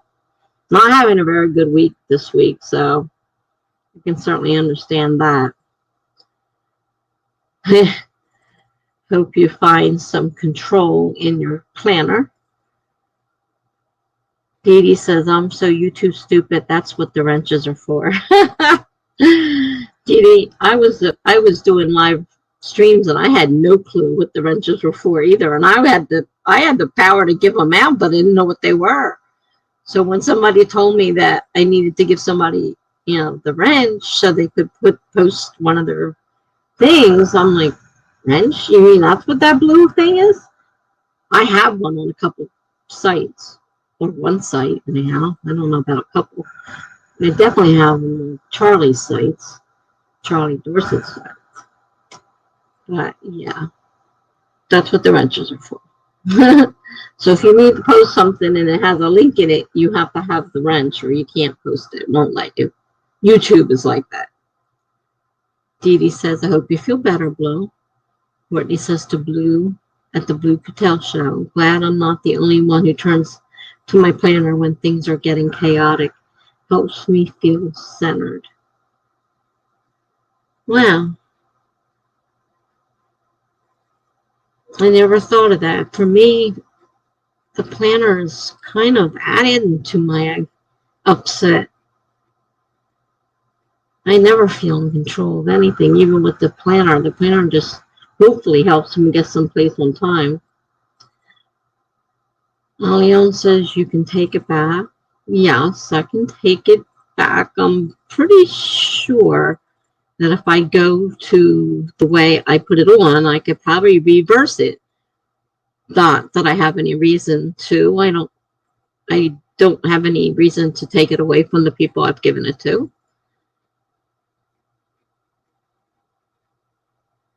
Leon says, I guess audience is increasing day by day on this channel. I observe this. What's your view? It's on any given day, I have different people. Like today is a different group of people than I had the other day. And earlier I'll have a group of people, and then later I'll have a different group of people. So I'm really never sure at any given time who's going to be on. My average is usually from 7 to 10 people. Average. There are days when I have more. There are days when I have less. There are times when I have more and times when I have less. I have no way of knowing what it's going to be. And, that's the way that I would assume it is with everybody else. Some people get a lot of people and they've been around a long time. Some people have been here a long time and don't have hardly any people. Some people have been here a short period of time and have a lot of people. I mean, it just depends on who you are and what people really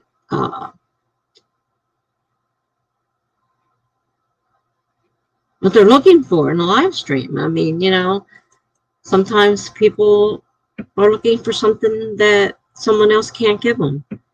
It's any given thing. Let's see, what are you saying here?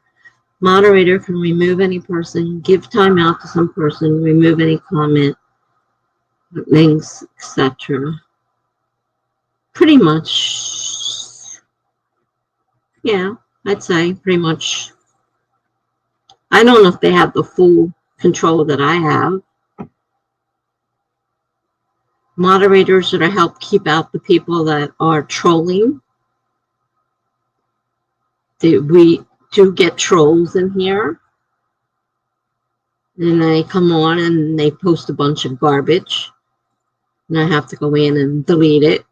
And I believe the moderators also have the control to do that if they notice somebody,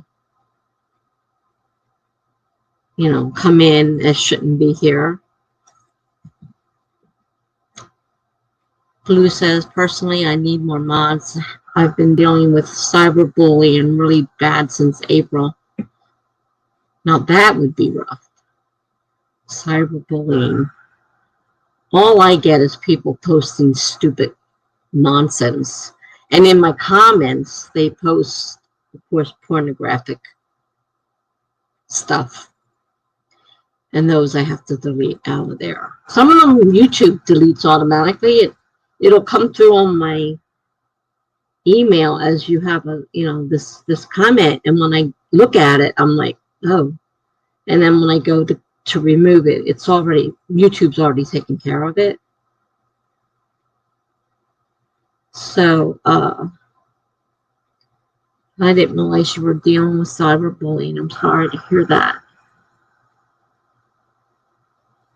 Since April of last year?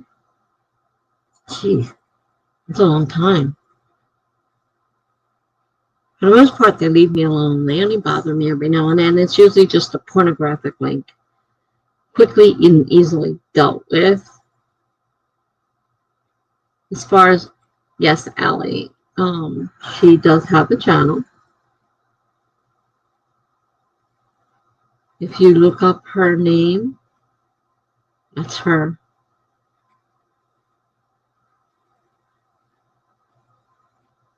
Well, that's the one I usually see, the Blue Cattell Show.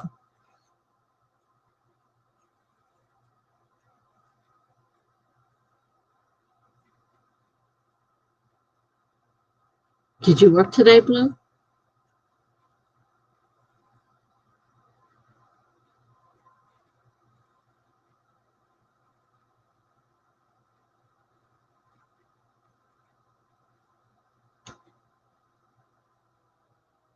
There's somebody told me you were doing a 12-hour stream the other day. I've done 11 and a half, and I know how tiring that was. And that was unplanned for. We just kept on going.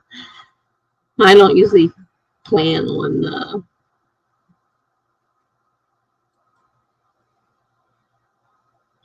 so yeah, she has two, but her main one is the Blue Cattell Show. No, I OD'd all my meds and spent the day out of it. Sorry if that's too much information. Blue, that's perfectly fine. I am here for everybody. And if that's your problem and you feel comfortable talking about it, I have no problem. I am here for everybody, no matter what their individual problem is. If I can help, if there's something I can help, fine, I will. It's not too much information. And I'm sorry that you OD'd on your meds. And I have done that to the point of landing in the hospital, not knowing what was going on. And it wasn't planned, although my family seemed to think I did it on purpose. I didn't plan it. No, so you did do 12 hours. I know it's a long time because mine tend to run pretty long. And I have gone as long as 11 and a half hours.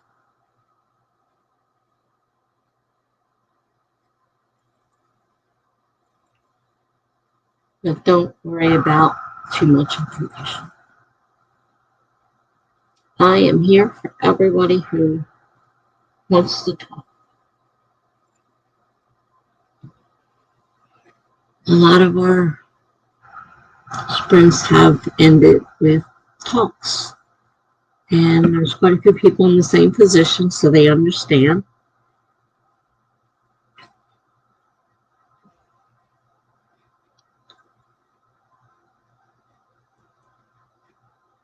John Allen says you can also put words and restrictions in YouTube comments and things like bad words.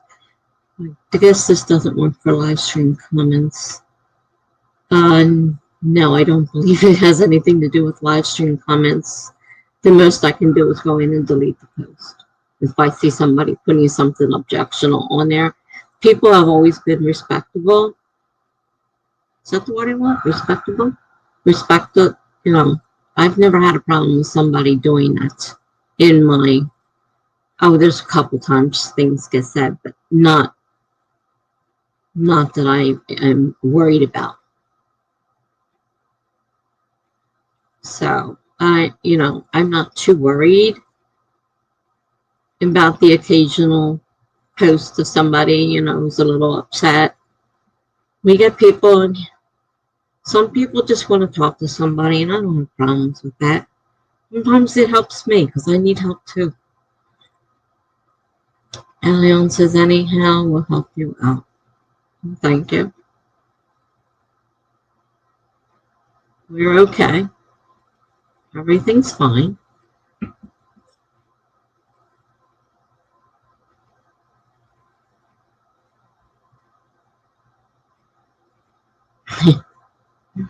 Thumbs up, Leon. Thumbs up. Great. Thank you.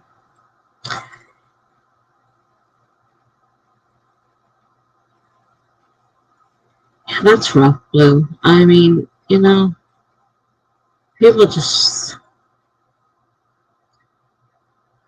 people can be mean, and it's a shame it has to be that way, and there's nowhere to go to get rid of them. No matter where you go, they find it. If someone's, hell-bent on being a cyber bully, they're going to look for somebody. You can do your best to, delete the comments and that you get either in your stream or underneath when it goes as a regular program, and then they can watch it and put in comments. You can also delete those comments as well. I tend to get a lot of pornography in them. It's not an overabundance. Some people I hear get a lot of it. It really depends. So yeah, on regular comments you can put some restriction. I don't know how to do all that, but I know you can do it. I just every now and then go through and take out what I have to do. Blue says Twitter was very good about helping me. YouTube, Google ignores their own policies. Yeah, I've noticed that they're pretty bad about that, all that kind of stuff. They make a policy, they don't bother, follow up or, you know, help you with it.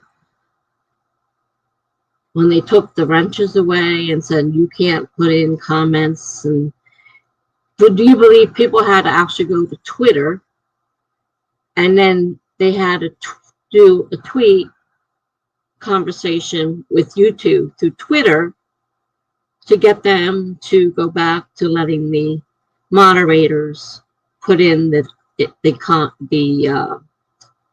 not comments, the oh man, I hate when my mind goes blank like that. When you're trying to post an address, a URL, they had to go through Twitter to get to YouTube that way to get them to respond, because you go through the Twitter, YouTube help, forget it. They don't even bother answering. I've tried responding to a couple things there and asking them to help and get no response whatsoever. So they're there. Yeah, they don't care. I think it's a shame that it goes like that. They're big and they ignore the little people that they're supposed to be helping. And the bigger they get, the worse the problem's going to get.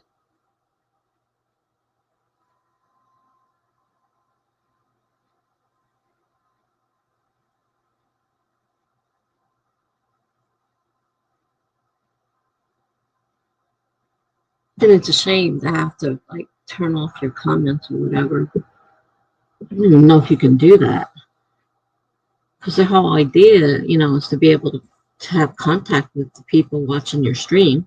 You don't want to have to turn off your comments or something. I don't even know if you can, but and I don't just keep deleting.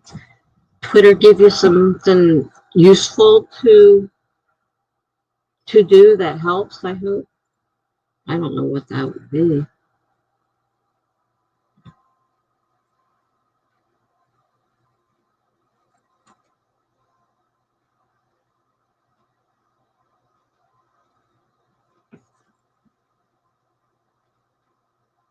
I tried, yeah, because I went through their help, down through the help pages looking for help, and I couldn't get an answer to my question. So I finally went into Google and said, how do I, or why did, such and such happen? And it took me to a page and explained, it didn't come from YouTube. Wasn't YouTube sending out, a notification that they had changed the policy. They don't bother about that. They don't care if they change them, but if you do something to abuse them, of course, they're going to have a fit.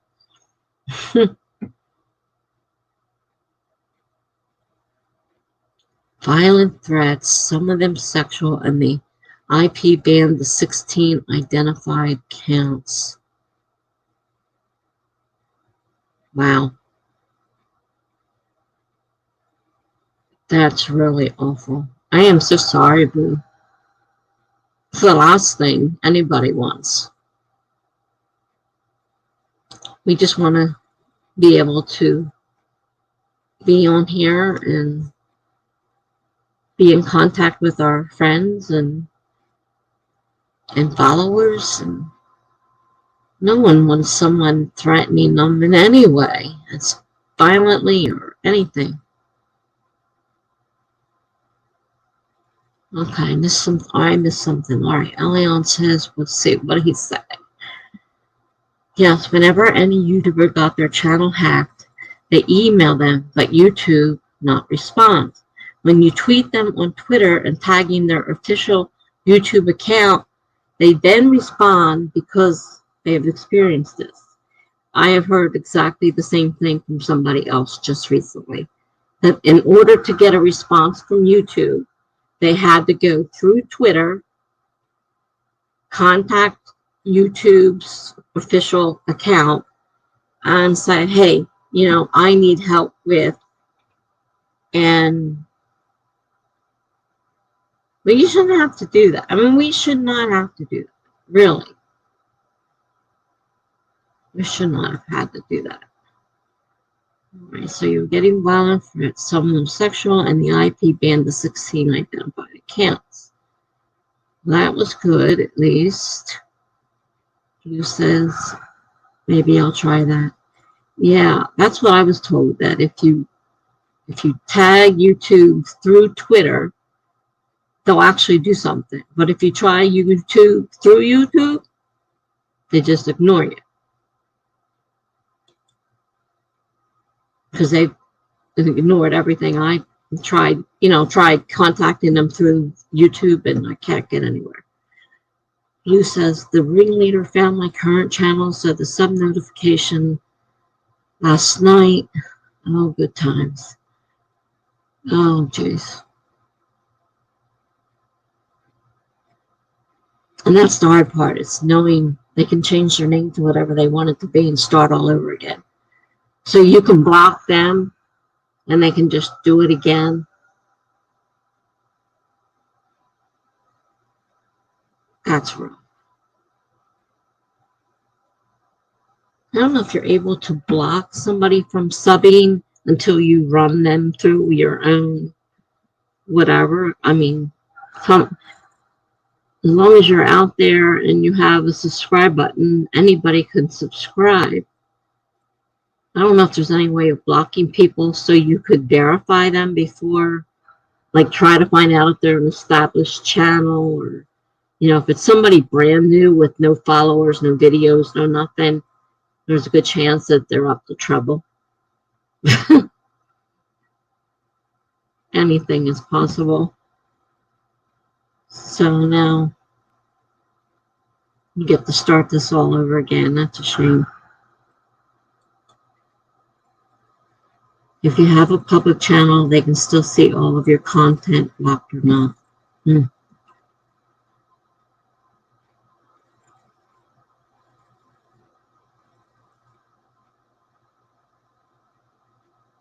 So you have actual people that are maliciously trying to get at you and upset you, not just somebody they get the dumb little, sometimes they're bots, or, somebody that just posts something stupid, inconsequential nonsense, and you just, block it.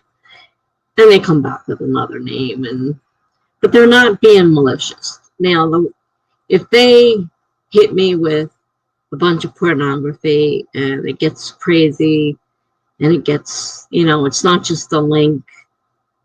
I mean, I'll usually block that, and I don't usually get them like coming back at me. But I do know that some people do get people that are definitely out there trying to cause. They're out there to cause problems. That's all they're out there for. Allie says, sad for Blue about the bad comments. YouTube help be like, wait a minute, who are you? YouTube does not care. Blue says, yes, I'm actively being bullied. People get it confused with trolling, but it's more serious. Now there's a difference. I am being trolled.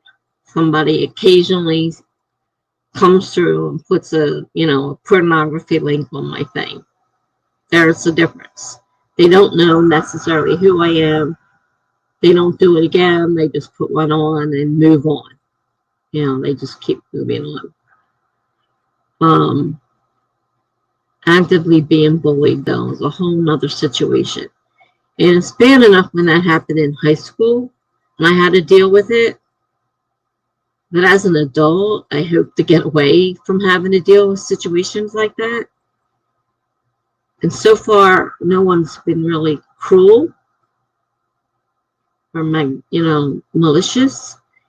And we talk a lot about mental health and stuff on this channel.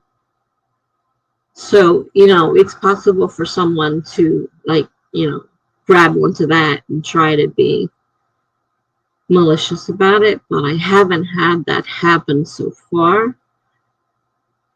But I'm sure other people have, as you are. I'm sure you're not the only person that's got it like this, and YouTube probably really doesn't care, like you said. And it's a shame, because they should want to make sure everybody has a good experience. YouTube is so big, though. So Alion says, don't just delete their comments, just mute them.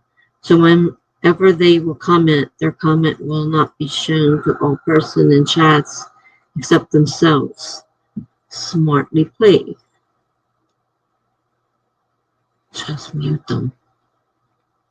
I'm not sure I actually saw that option. Not that I paid much attention. Let me see what happens.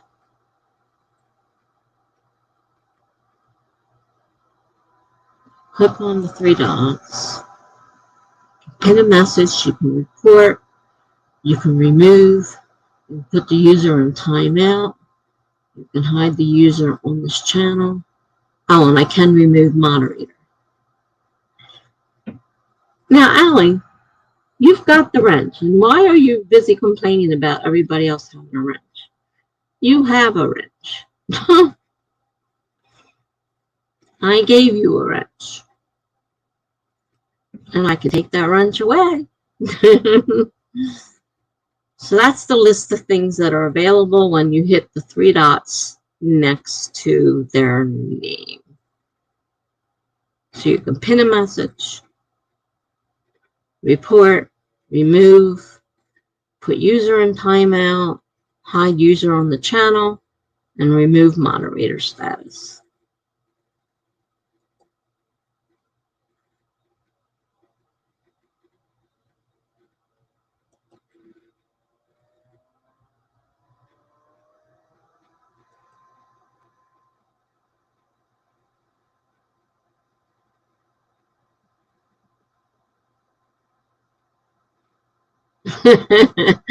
Alex says, hide user. I see. No, I'm not complaining. I thought you were complaining, and here I did give you a wrench. Yeah, I got more tools and checks. Not all the time.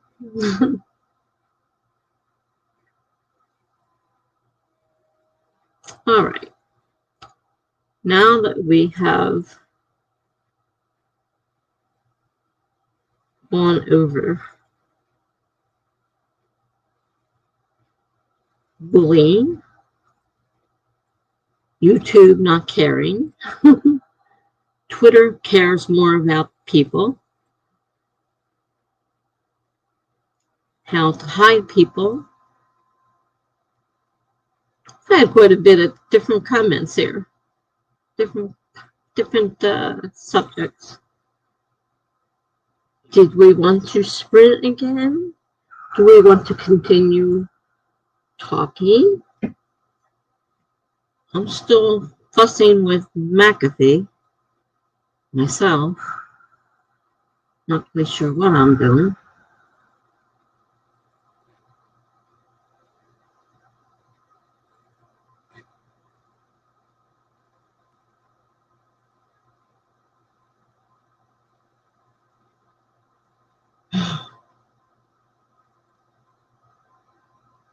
We had a couple people that were here to write, so I don't want to end up losing my writers.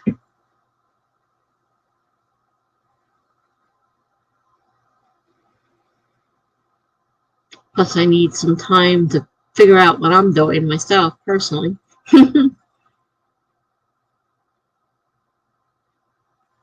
I hope you can get some help from them somehow, Blue. Right, Dee Dee says she has to head out soon, but she'd be happy to do one more sprint. Alion says, I'll see you in the next stream. Got exam at 10 a.m. I have to go. Wish me luck. We always wish you luck. Enjoy your live stream. Superhero here. Have to go. Bye, Allie. Good luck. See you later.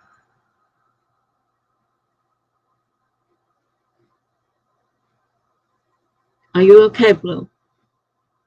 If you're still here. I'm not even sure you're still here.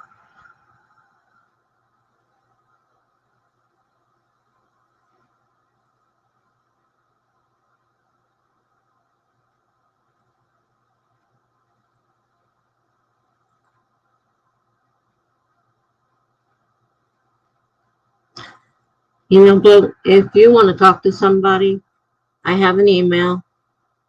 It's in the comments under my streams. You can always email me if you want to talk about something. Okay, you're here still. I don't mind talking about anything. I've been there. I can understand. I can sympathize. I can't fix anything. But if you just want someone to listen, I'll listen. I'll always listen. Just remember that. You don't have, and if you don't want to air it out loud here, you don't have to. My email is there. There's two of them. One of them is in my real name. One of them is in Tessa. Either one will get you to me because they both come to the same email. So if you, want to private, or even on Instagram, you can direct message me on Instagram. I believe they're private too. So if you need to talk, it's not a problem. Just, send me a message. Do what we can.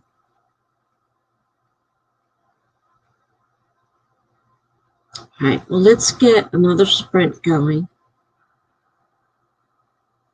And then see where we're at after that, because it looks like a couple people may have to leave after that. So let me get the timer. It's getting buried in again on my timer. All right, I've set it for 30 minutes. We're going to start in 5, 4, 3, 2, 1, go.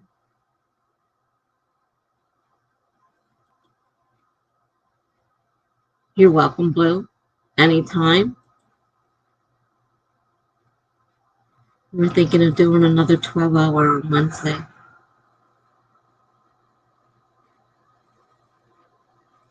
It's hard for me during the day. I'm not a day person. And at nighttime, Wednesday nights, I stream with Charlie at 5 and then usually Laura Nettles afterwards. So unless I manage to drag myself Wednesday, I don't have anything scheduled. So I'm not really good at dragging myself out of bed. If I happen to look for a stream and see you, I'll pop in.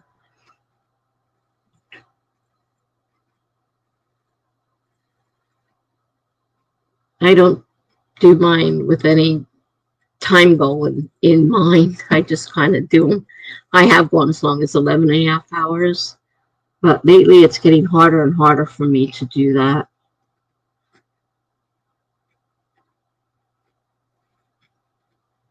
So I need to get back on this McAfee thing and see what the heck I'm going to do with it. I don't know what I want to do. So I will be back in 28 minutes or so, roughly. And if you leave, Blue, I'm wishing you well and good night ahead of time. If you happen to be gone before I get back. Because I don't always notice the messages because I'm on another page. If I'm on the same page, then I'll see it. But I'm not always on the same page. So we'll see. But I'll talk to you later. Try to keep that in mind that you may have another live if I happen to drag myself out of bed. I'm really bad at that. It's getting worse. All right, I'll talk to you later.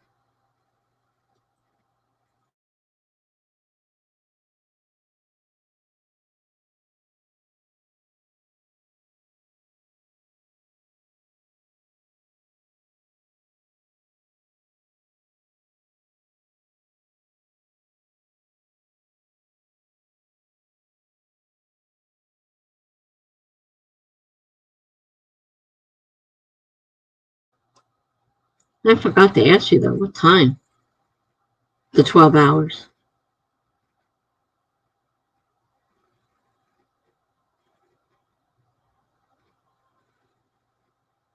I know you work, so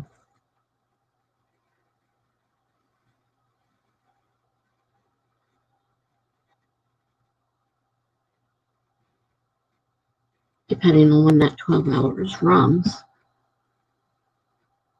may be able to pop in.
Well, that went fast. Didn't get very far. Looking for my glasses. Heavens. Still struggling with McAfee. Making my life hard. So how did you guys do? I want to do some writing tonight. I really do. It's right I'm going. Not getting very far.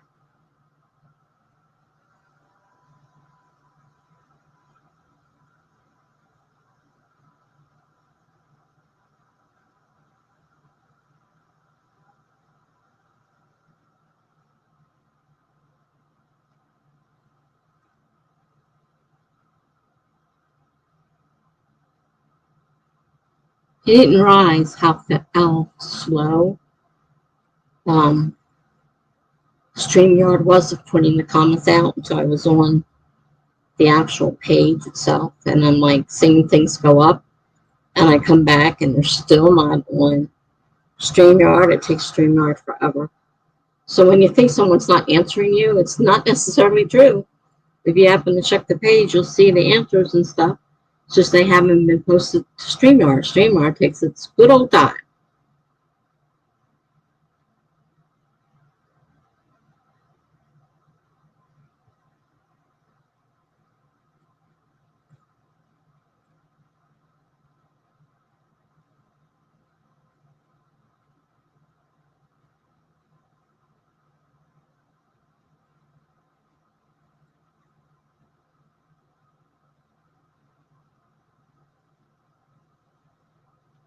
It's not snowing yet.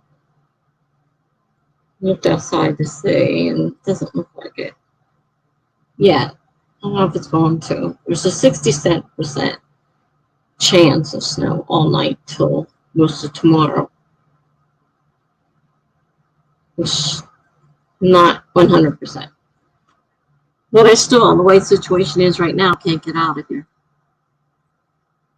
And I'm supposed to go give a urine test tomorrow, drug test for my opioids. And they're not even open today. I tried calling the office to see what's going on, and they're not even in the office. They're working at home. Anybody that got a phone appointment, they just call them on the phone. Well, obviously I can't do my appointment by phone. It's a little bit hard to do. So I'm trying to find out what they, because I can't drive. I am not driving. I'm not going to kill myself trying to get out to my car, get in my car, and get out of that spot, which is plowed high with all the stuff plowed high from my friendly neighbors parking on either side of me who decided to shove all their snow in my spot. So besides the plow coming through and plowing all the snow in front of my car, which is low, it sits super low to the ground. Oh no, I've done that before. Muted my sound by accident. And sometimes people start telling me where to go to check, and then I realized sometimes it turns itself off on the system itself, and I have to get the system sound back on. So yeah, it can happen. Besides hitting that button by mistake on your bottom bar down there when you're listening to a video. Very easy to hit. So far nobody has responded except for you. This is explaining how StreamYard is really slow putting the messages out. If I go to the actual web page, they're there. But if I come back here, I have to wait a while for them to show up. I don't know why they're so long bringing messages in. And let's see, Courtney said she got some reading done. Thinks she might switch to work on business things. That's always a good idea. The sprints will work for anything, even napping. I've had people nap over, And with mine, I mean, the thing is pretty loud. Now, I don't know what you guys hear. I know on my end, because I have the volume up higher, it's a lot louder than probably on some of yours. I'm a little, lot, hard of hearing. I have hearing aids, which I don't wear all the time because they're such a pain. But I do have them. And so, yeah, it is loud. Now, it's hard for me to miss, unless the volume, of course, has been muted. And sometimes it does it itself. I don't have anything to do with it.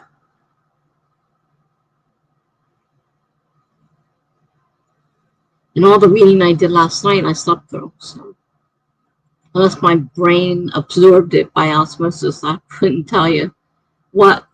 And I don't even remember the name of the book. I just remember I put an ebook on and I laid down. And the next thing I know, I don't even know what chapter it was on, and I was asleep. And I hit it again, and I was trying to go to the next book. And I'm like, wait a minute. And I don't even remember the first book, and you're trying to go to the second book. So, yeah. All right, Dee Dee. I have to head out. Got some work done. Thanks for the sprints. Hope you win your battle against McAfee. Yeah, I'm still fighting them.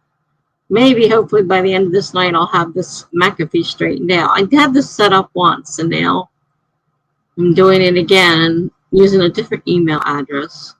So it keeps wanting to go back to my old address. I'm confused beyond all belief. So thanks again. Thanks for coming. Hope to see you soon. Have a good night. I'm glad you got something done too. That's great.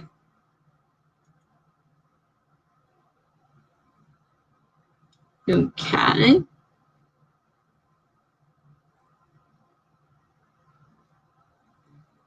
I'm not sure if anybody else.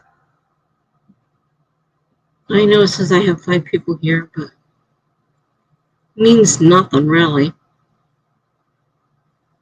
It counts people if they log in and just leave it there. It doesn't necessarily mean they're listening or watching or doing anything.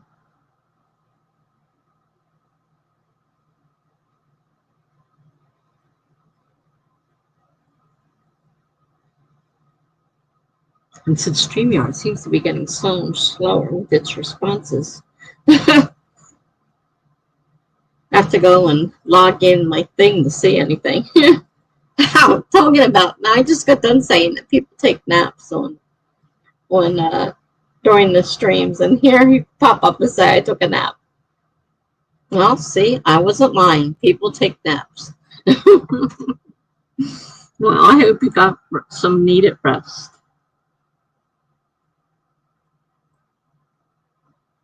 Yeah, I took a nap. I just got done saying that to some. I said sometimes people take naps. It's funny how that pops up.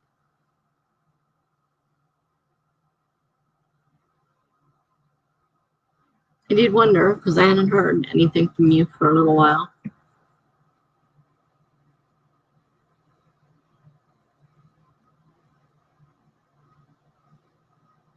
No, it says I have 4 people here.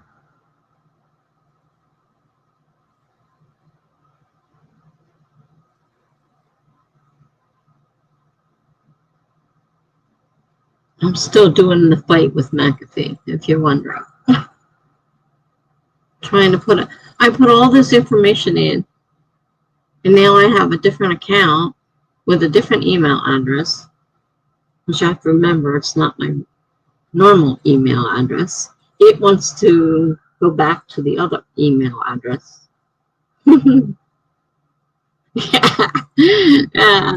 Yeah. Greg says, spooky how you knew that. What am I doing now? Well, I would have suggested you're probably typing on your keyboard. What am I doing now? At least staring at the screen, if nothing else. But that was funny. I just got done saying, and some people even take a nap. And there you pop up saying, I took a nap.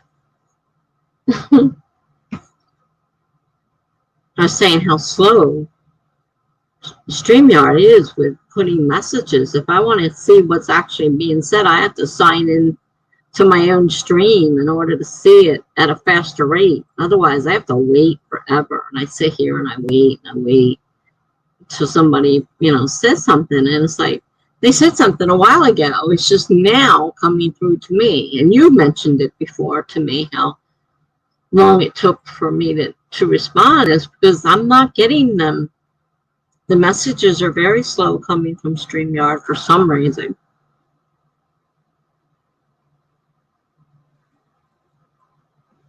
So it's really pain. Nothing again I can do about it.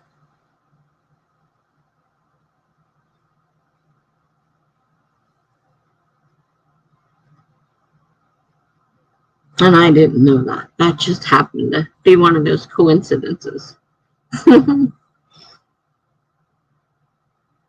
And no way of knowing you were taking a nap. Though I wondered, since I hadn't heard anything from you.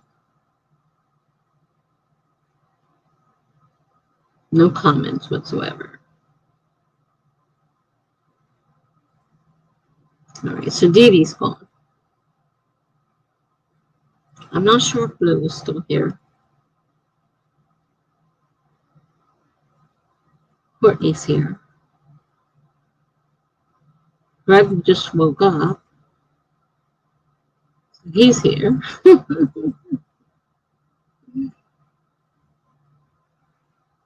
know you were going to work on chapter 3 once you got done with whatever with chapter 2.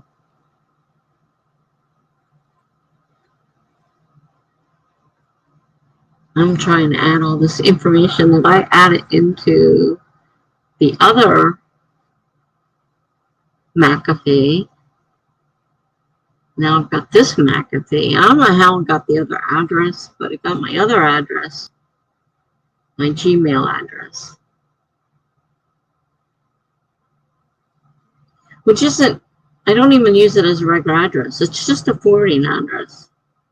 So whatever, if something comes to me at Gmail and I hit reply, it gets replied to from my other address, which of course is a different name because that's my real name. And it's like, I've got people like, who are you? What can I say?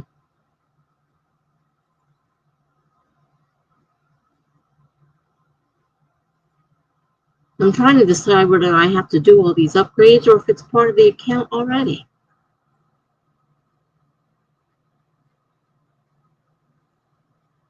I certainly don't want to pay for something I don't have to.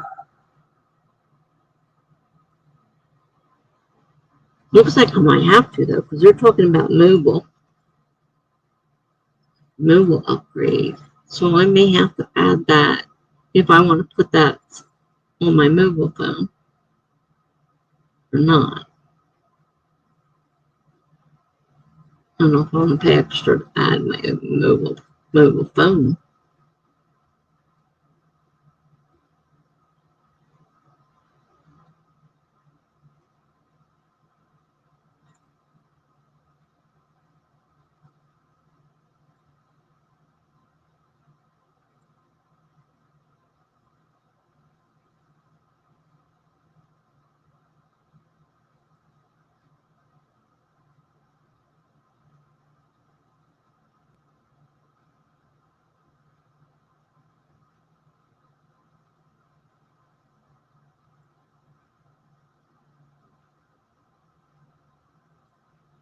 So it seems like Blue was gone. Leon, I know, is gone.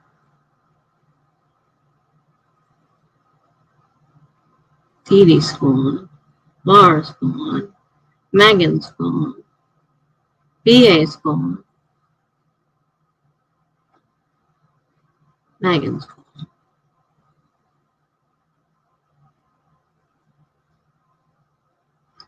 All I can figure, even though it says 4, is that I've got Greg and Courtney here.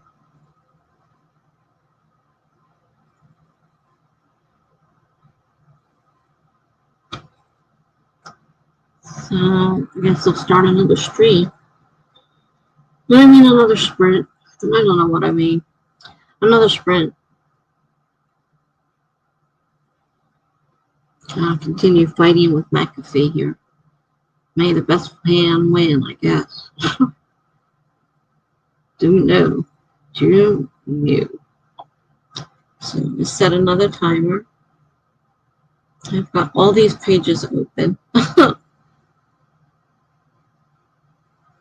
And Courtney's still here. And Greg is still here. Okay. So there's two of you. All right. We're going to set another timer. 30 minutes. Starting in 5, 4, 3, 2, 1, go. And let's see what we can get done. I would like to get done with McAfee so I could do something besides McAfee. It's been all night tackling McAfee. I'm a little tired of McAfee right now. But to make sure it's completely set up or it's of no use. So I am going to work on that and we'll see you in 29 minutes or sooner.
I'll tell you.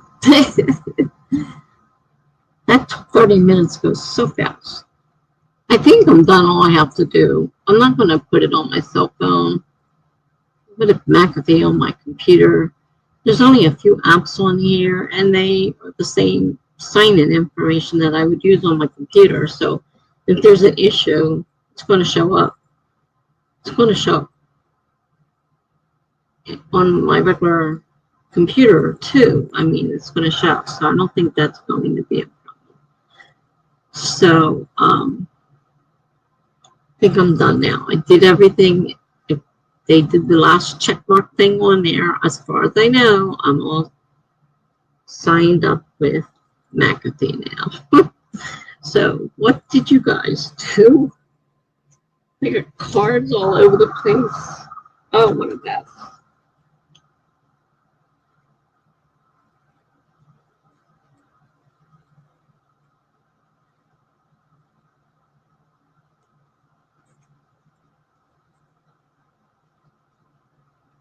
While I was going through all this, I found the key for my editing program, so I can download it now and put it back on my computer. I found the key. Yay! I was looking for something else, and I went in the file and I said, oh, there it is. Looking for you.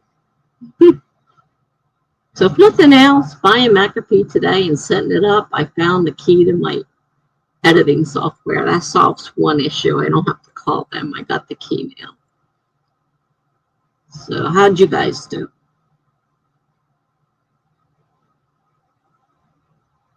Whitney did some work for her biz and read some more pages. That's cool. I have to set up my planner, plan with me for this coming week.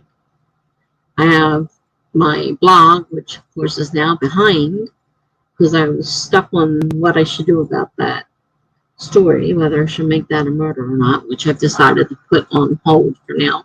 Just going to continue the story as I was continue writing it as a simple young adult romance and leave the murder out of it. If I make it like I plan to, I can always rewrite that document to suit what I need. But for now, it's just on my blog as a story. It doesn't need to be a murder. So we're just going to have a surprise influx of cash she didn't know she had, and now she can get married without trying to figure out how to pinch pennies and all that stuff. Because Mama had set up a trust fund a long time ago, and it's all legal because she was dating a lawyer. The top lawyer in book number 1. He's the top lawyer in New Jersey, according to book number 1. So there's another connection there to the story. And they were kind of dating, and so he helped her set things up for the daughter when she got really sick and knew she wasn't going to be working anymore. Didn't have an income coming in.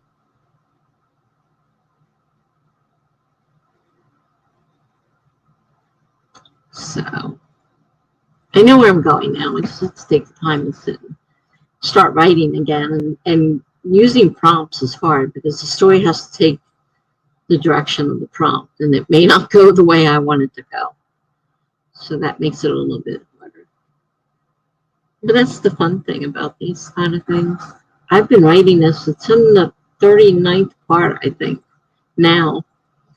So that stays because she does hers every day and twice on Friday. She does a whole week one plus the 3 words a day for the week. So 21 days. So I do the 3 days and then I do the 21 words for the whole week in another story. So it's been going on for 39 minus a couple Fridays where it's a double piece. So you figure it's been over a month now. I've been writing this story every day. I take the 3 words and I write a new piece to the story. It's just I ran into an issue because I'm also planning on making it part of my murder mystery series and not a young adult romances, which is where it's heading in the blog. And throwing that in there would really I think it would make things just more complicated anyhow. And I can always do that, and I'd have more time to research for my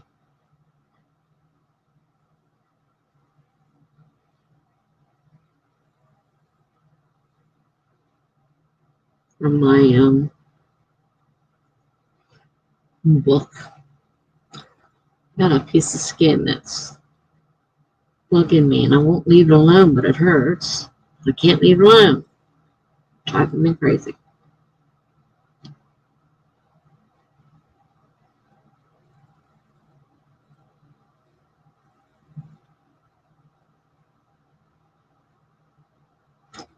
Did we lose Greg again?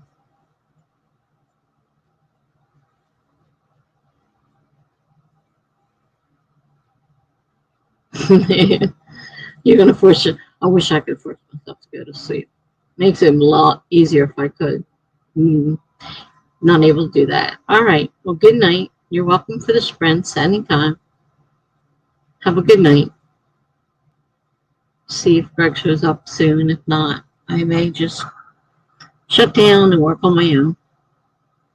Because I don't have to worry about that dumb timer going off. So, have a good night.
Let's see. It's been a little over 5 hours. It says I have 3. Greg's probably sleeping, unless he answers me. I will assume he's sleeping again. I know he's in the other side of the country, so this is sleep time for him. And I don't know who the other 2 people are. They've just been here all along. So, well, there's Greg. You could get breakfast in 2 hours. Yeah, so what is it, like 5 something there?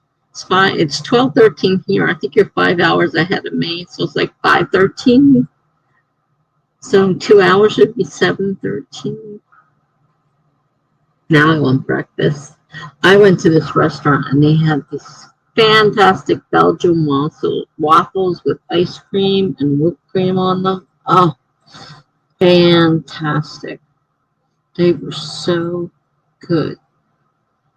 I enjoyed them. I've been there. I went there twice. I went there a couple days later because I wanted them. My grandson had taken me the first time, and then I went back. I said, "Oh, I gotta get another one of those." Good thing the place isn't super close to me, or I'd be over there all the time eating that huge Belgian waffle. So, are you going to write, Greg, or are you done for the night? Yeah, I was right. Got the time count right, 5:13 a.m. Yep. Okay. Did you want me to set the timer, or are you done for the night? Or the morning? Or the whatever you want to call it. We're not exactly sure what we want to call this. It's just after midnight here. I'm a couple prompts behind on my prompt. Well, more than that, just the one prompt is a couple prompts behind, and then I have others I haven't done yet. So I have a bunch of prompts to do. And I've been screwing around with McAfee all this time. Hours that I've been screwing around with McAfee. And I think I'm done screwing around with McAfee. I think I'm done looking up deaths. I think we're going to let that go for now. We're going to keep on writing the way we were. Mother just had a massive stroke. Another one. She was already suffering from the first stroke, and now she had a massive stroke. It ended it all. I might write a small bit more. Cat. I'll set another timer, and I am going to look at what I have written and see if I can finish that one, and then look at the next ones that I haven't done yet, and we'll see what's what from there. So I've got like a million McAfee screens open, which I need to close down.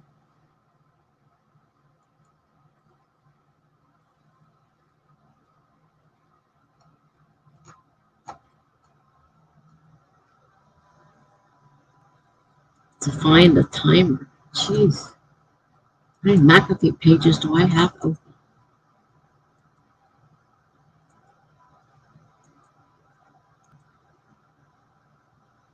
Timer. There it is. 30 minutes. We're going to start it in 5, 4, 3, 2, 1. Start. Okay. And none of them have a good reputation. I've heard nothing but complaints galore about Norton. And there was a big problem with ABG.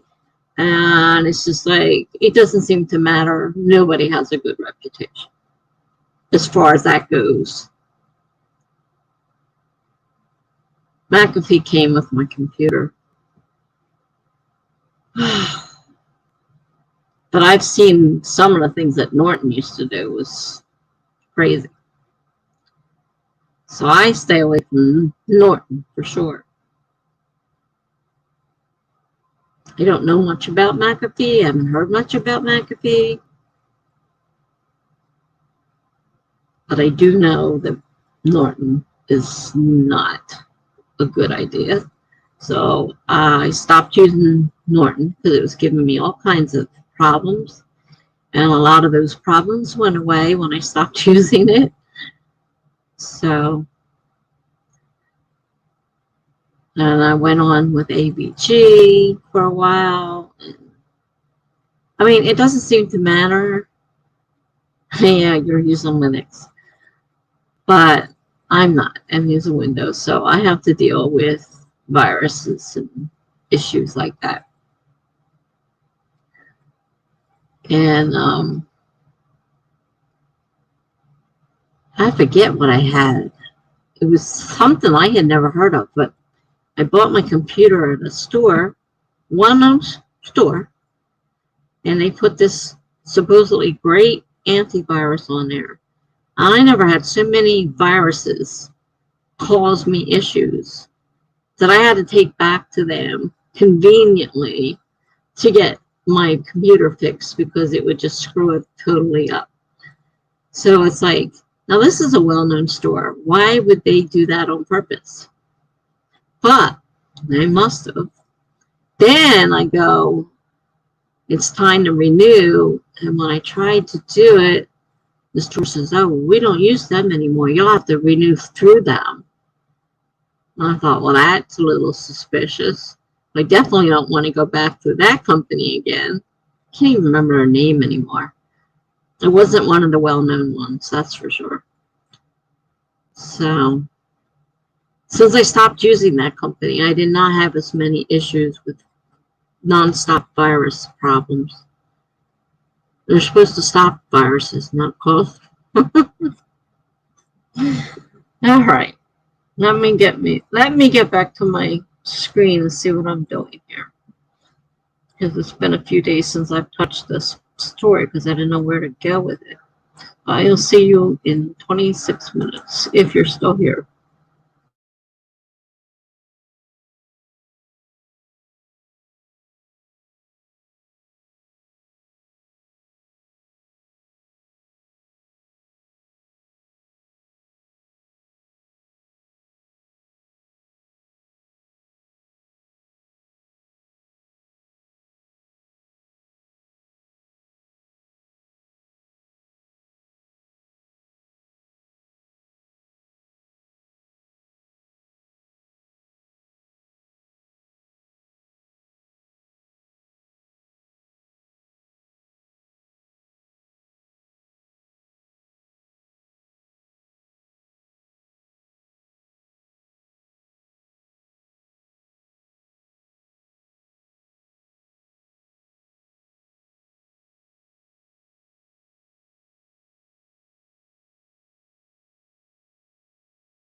All right, that time went fast.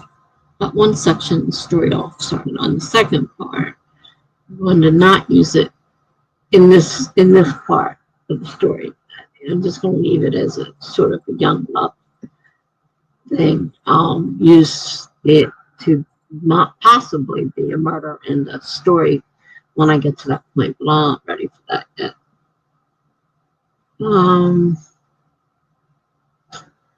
Franny Swears by Iolo.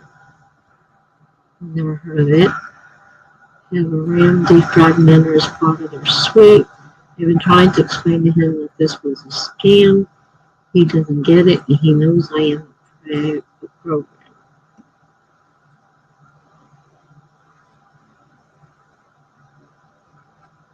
Well, I'm glad I didn't get involved. I never heard of it. I'm glad I didn't. Sounds like it's not a very good program to have. It's so hard out there knowing who you can and can't trust.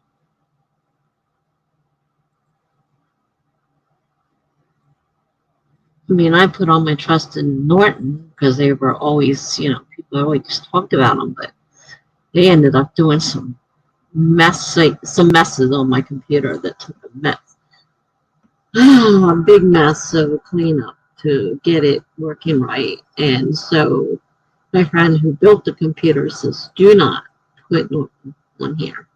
I will put Windows Defender on here, but do not put Norton. Because I was having all these problems with my old computer. And he just said, I'm going to build it from scratch. No Norton.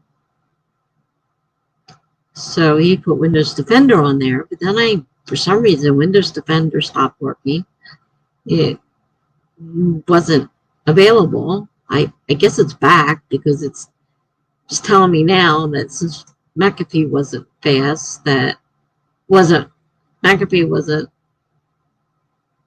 being used right now, that it put Windows Defender back on, so I wasn't totally unprotected. And I'm like, okay, well, there's Windows Defender again. Yeah, that went fast, way too fast. I didn't write any words. I'm trying to fit in a piece of dialogue, but some parts flow really well. It's difficult to insert. Yeah, it went way too fast. I finished the last piece of the old one, finally got it put up, and now I'm working on the next piece. I don't know how many pieces are left. Looks like maybe one, maybe two. Then I have a couple others I have to do. Last time I checked, it hadn't started snowing yet. Let's see what it's doing now. 30% chance of snow. Not doing anything according to the phone as of yet. Only a 30% chance though. And then 6 a.m. and then 60 to 70% at 7 in the morning. It may snow for a few hours. My appointment's at 11. There's no way that's miraculously going to clear up, even if we don't get more. It's not going to miraculously clear up. So I don't think I'm going anywhere tomorrow. I already canceled one appointment. I have to cancel the other one. They aren't going to be happy if they're open. I don't even know if they're open. They were closed today. And when I tried calling, I got the, we are not open due to inclement weather, and we will be handling all appointments by telecom, telemed. What the heck is that word? Telemed, which they've been doing anyhow. So there's nothing new there.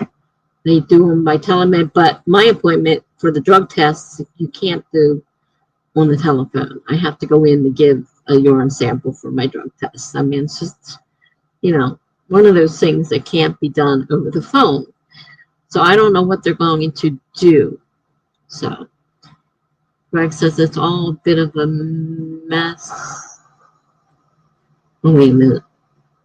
Oh, it jumped a whole bunch of things. The first chapter is about 7K words. My second was close to 12K words. My third is already over 7K. I don't want to make it longer than the second chapter. I've had a couple really long chapters, and sometimes I'm like, it's got to be broken somehow. I just don't know how. Greg says in that third chapter, I might have to cut up some pieces and place it in a following chapter. Yeah, that's when it starts getting messy. Greg says it's all a bit of a mess right now. But he's still riding the high from having finished chapter 2, though. Well, there you go. That's good.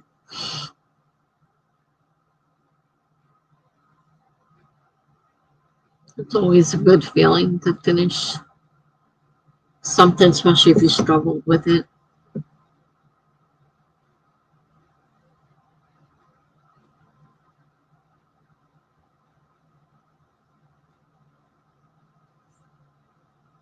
I'm struggling with the weather myself. It's not helping me right now, that's for sure. So I have to call them in the morning because it's a morning appointment. And I'm pretty sure it's not going to miraculously disappear. The way things are now, looking out the window, I can save my car. There's no way I'm going anywhere. Even if I wanted to try it without the walker and walk on my own, wobbly 2 feet, there's still ice and snow to deal with. And the friendly neighbors on both sides of me dumped all the snow and ice from their vehicle in my spot. So it's pretty much of a mess. So I really don't think I'm going anywhere.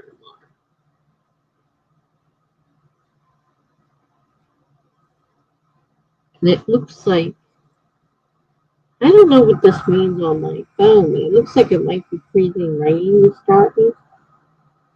Mixture, like a mixture of rain and sleet and freezing rain and all that stuff. Well, yeah, I'm pretty much trapped because I use a walker, and it's the walker can't get a good grip, obviously, on snow and ice any more than if I was trying to walk would. So, I can go out and risk walking, trying to get to my car, but I'm not going to be able to get into it because the stuff they've got a wall in front of the vehicle from the plow, and then the people that were next to me, both sides, cleaned off their vehicles, putting all their snow in my spot. So it's kind of like difficult. One, I can't get the walker out there, and if I try to walk it, besides I can't walk that far without the walker. If I go out there without the walker and try to walk across all of that to get into the vehicle and then drive the vehicle hopefully over that pile of snow and then try to put the walker in the back of the car. When I come back, I probably won't have a spot to park in because chances are someone else will have taken that spot, and I'll be driving around looking for some place to park and have to walk with that walker again across all that snow and ice. So I don't feel like trying it. Well, my aide said if things got really worse, she'd ask, it got bad and I needed food, that she would have her husband drive their vehicle. She's not going to drive it. But if I was, not able to I've got food and all the day before. I'm okay. I just can't get to my appointments. My hair can wait. It's not a major issue. It'll just get longer. It'll just be more annoying, but it'll just get longer. But I'm supposed to get the urine test done a certain point after, when they give you the opioids, you have to get a urine test, drug test. Make sure you're not doing anything and make sure you are taking the drugs. And that's tomorrow morning. And tomorrow morning, we're supposed to be having snow anyhow. And there's a 60 to 70% chance of freezing rain and snow. So it's not going to be nice in the morning anyhow. And then Monday, they're predicting another storm. And I don't even know if they're going to be in the office tomorrow. So I have to I have to get up early, call the office. If they make a really big fuss, attempt to kill myself to get out there to my car in order to go take the drug test. It's just not a sense, you know. No, people aren't really civil. Now, I live in a senior high rise. This is a senior building. You would think they would do more to making sure that we could get out. But the thing is, as far as they're concerned, it's senior building. We shouldn't have to drive. Most of the people in here, a large percentage, don't drive. But there are still a lot of us that do drive. And I don't have, you know, someone who can run over here and drive me to the doctor's office, most likely. And I just don't think that, a drug test is enough of a need that I need to risk my life walking across snow and ice and driving on snow and ice to get to the office. And there was no reason for them to dump all that snow off their car into mine. So now the only way I can get to my car is climb over the snow they dumped all over the place, and whatever froze, of course, is hard now. So, it's dangerous. Both sides of my car. I couldn't climb in the other side anyhow because I can't get across. I have a gear shift in the middle. So there's no way of getting in the other side, even if they hadn't done it on the other side, dumped the snow there too. And they were really nice.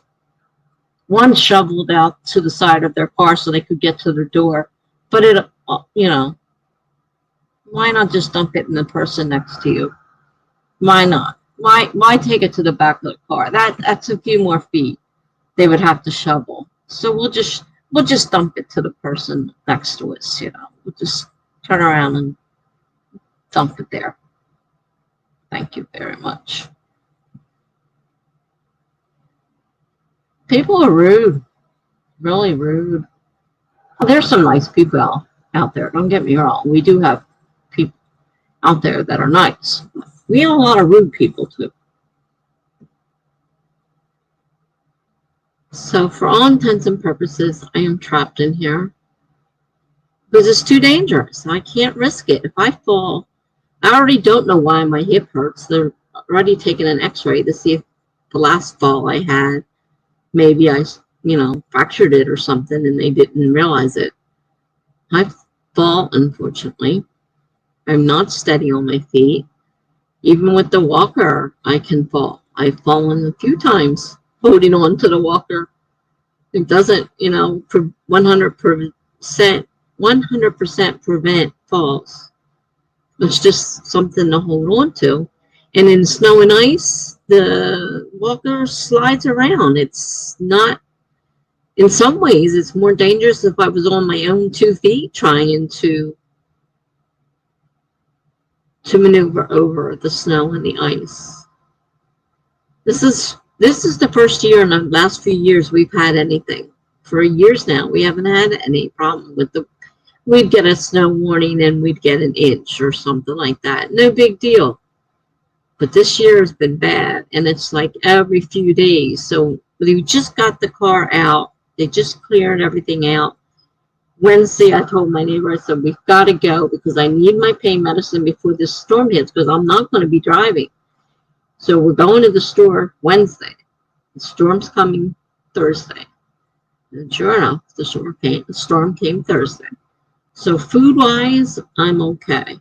My aide said if worst comes to worst, I really need something, she'd get her husband to drive the 4-wheel. I think they have a 4-wheel vehicle. She doesn't drive in it.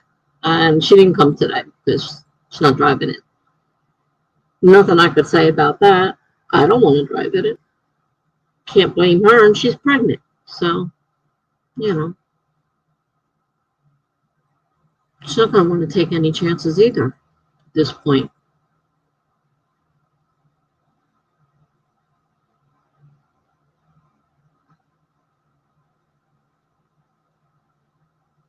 Yeah, there's wheels.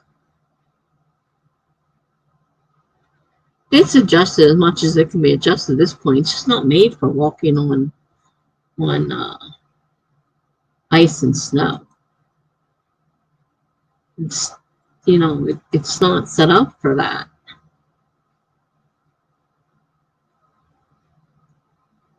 And when it's, lumpy and bumpy because they've just dumped blobs of snow over that, started to melt, and then they, froze into hard lumps.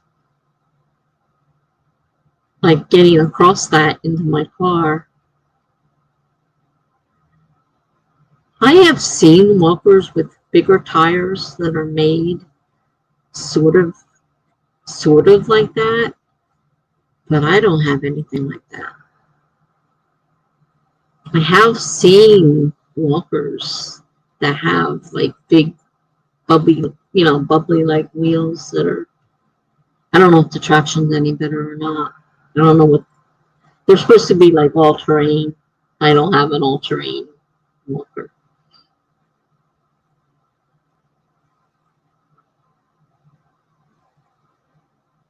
So like I almost fell the other day. I went out with it and trying to get, so I ended up leaving the walker in front of the car next to me, tripping and sliding and everything all over the place to try to get into my car, drive it forward a little bit. So I wasn't all the way out in the road, but yet I had to pull out in, wasn't the road, it's the road of the parking lot. But I had to drive far enough out because I has to go in my back seat. And I couldn't climb over all that mess with the walker. And it was, I have no guarantee that when I get there that their parking lot's going to be any better than what's here. It's just a bad time. They're just going to have to wait.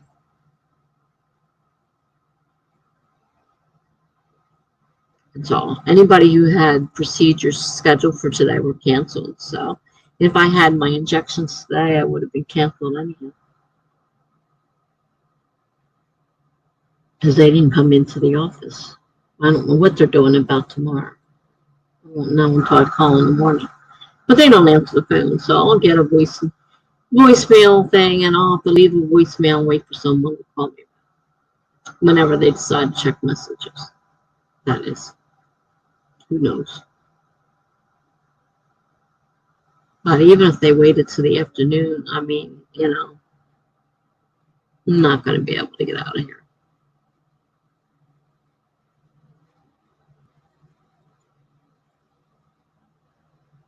I gotta eat again. I'm hungry. Jeez. I'm starving.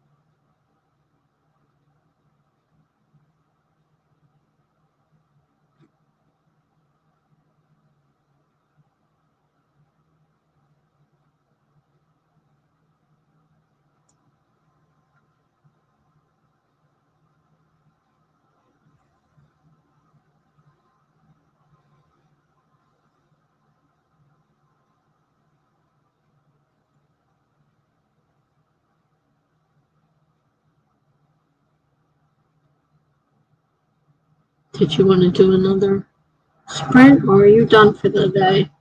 Night? Whatever you want to call this. Morning? Because it's about 6 o'clock now where you are.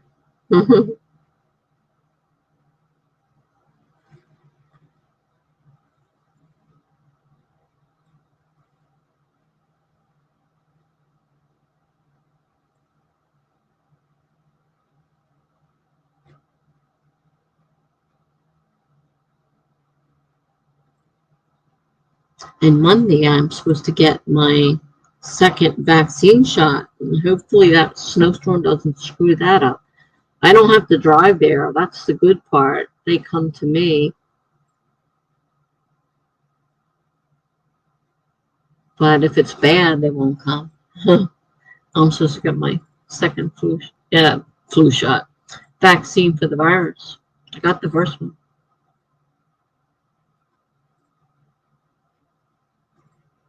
Alrighty. Well, if you're not going to do it, I'm just going to turn it off because it just annoys me, the sound and everything. And so if you're not going to go, I'll just say good night now and turn this off.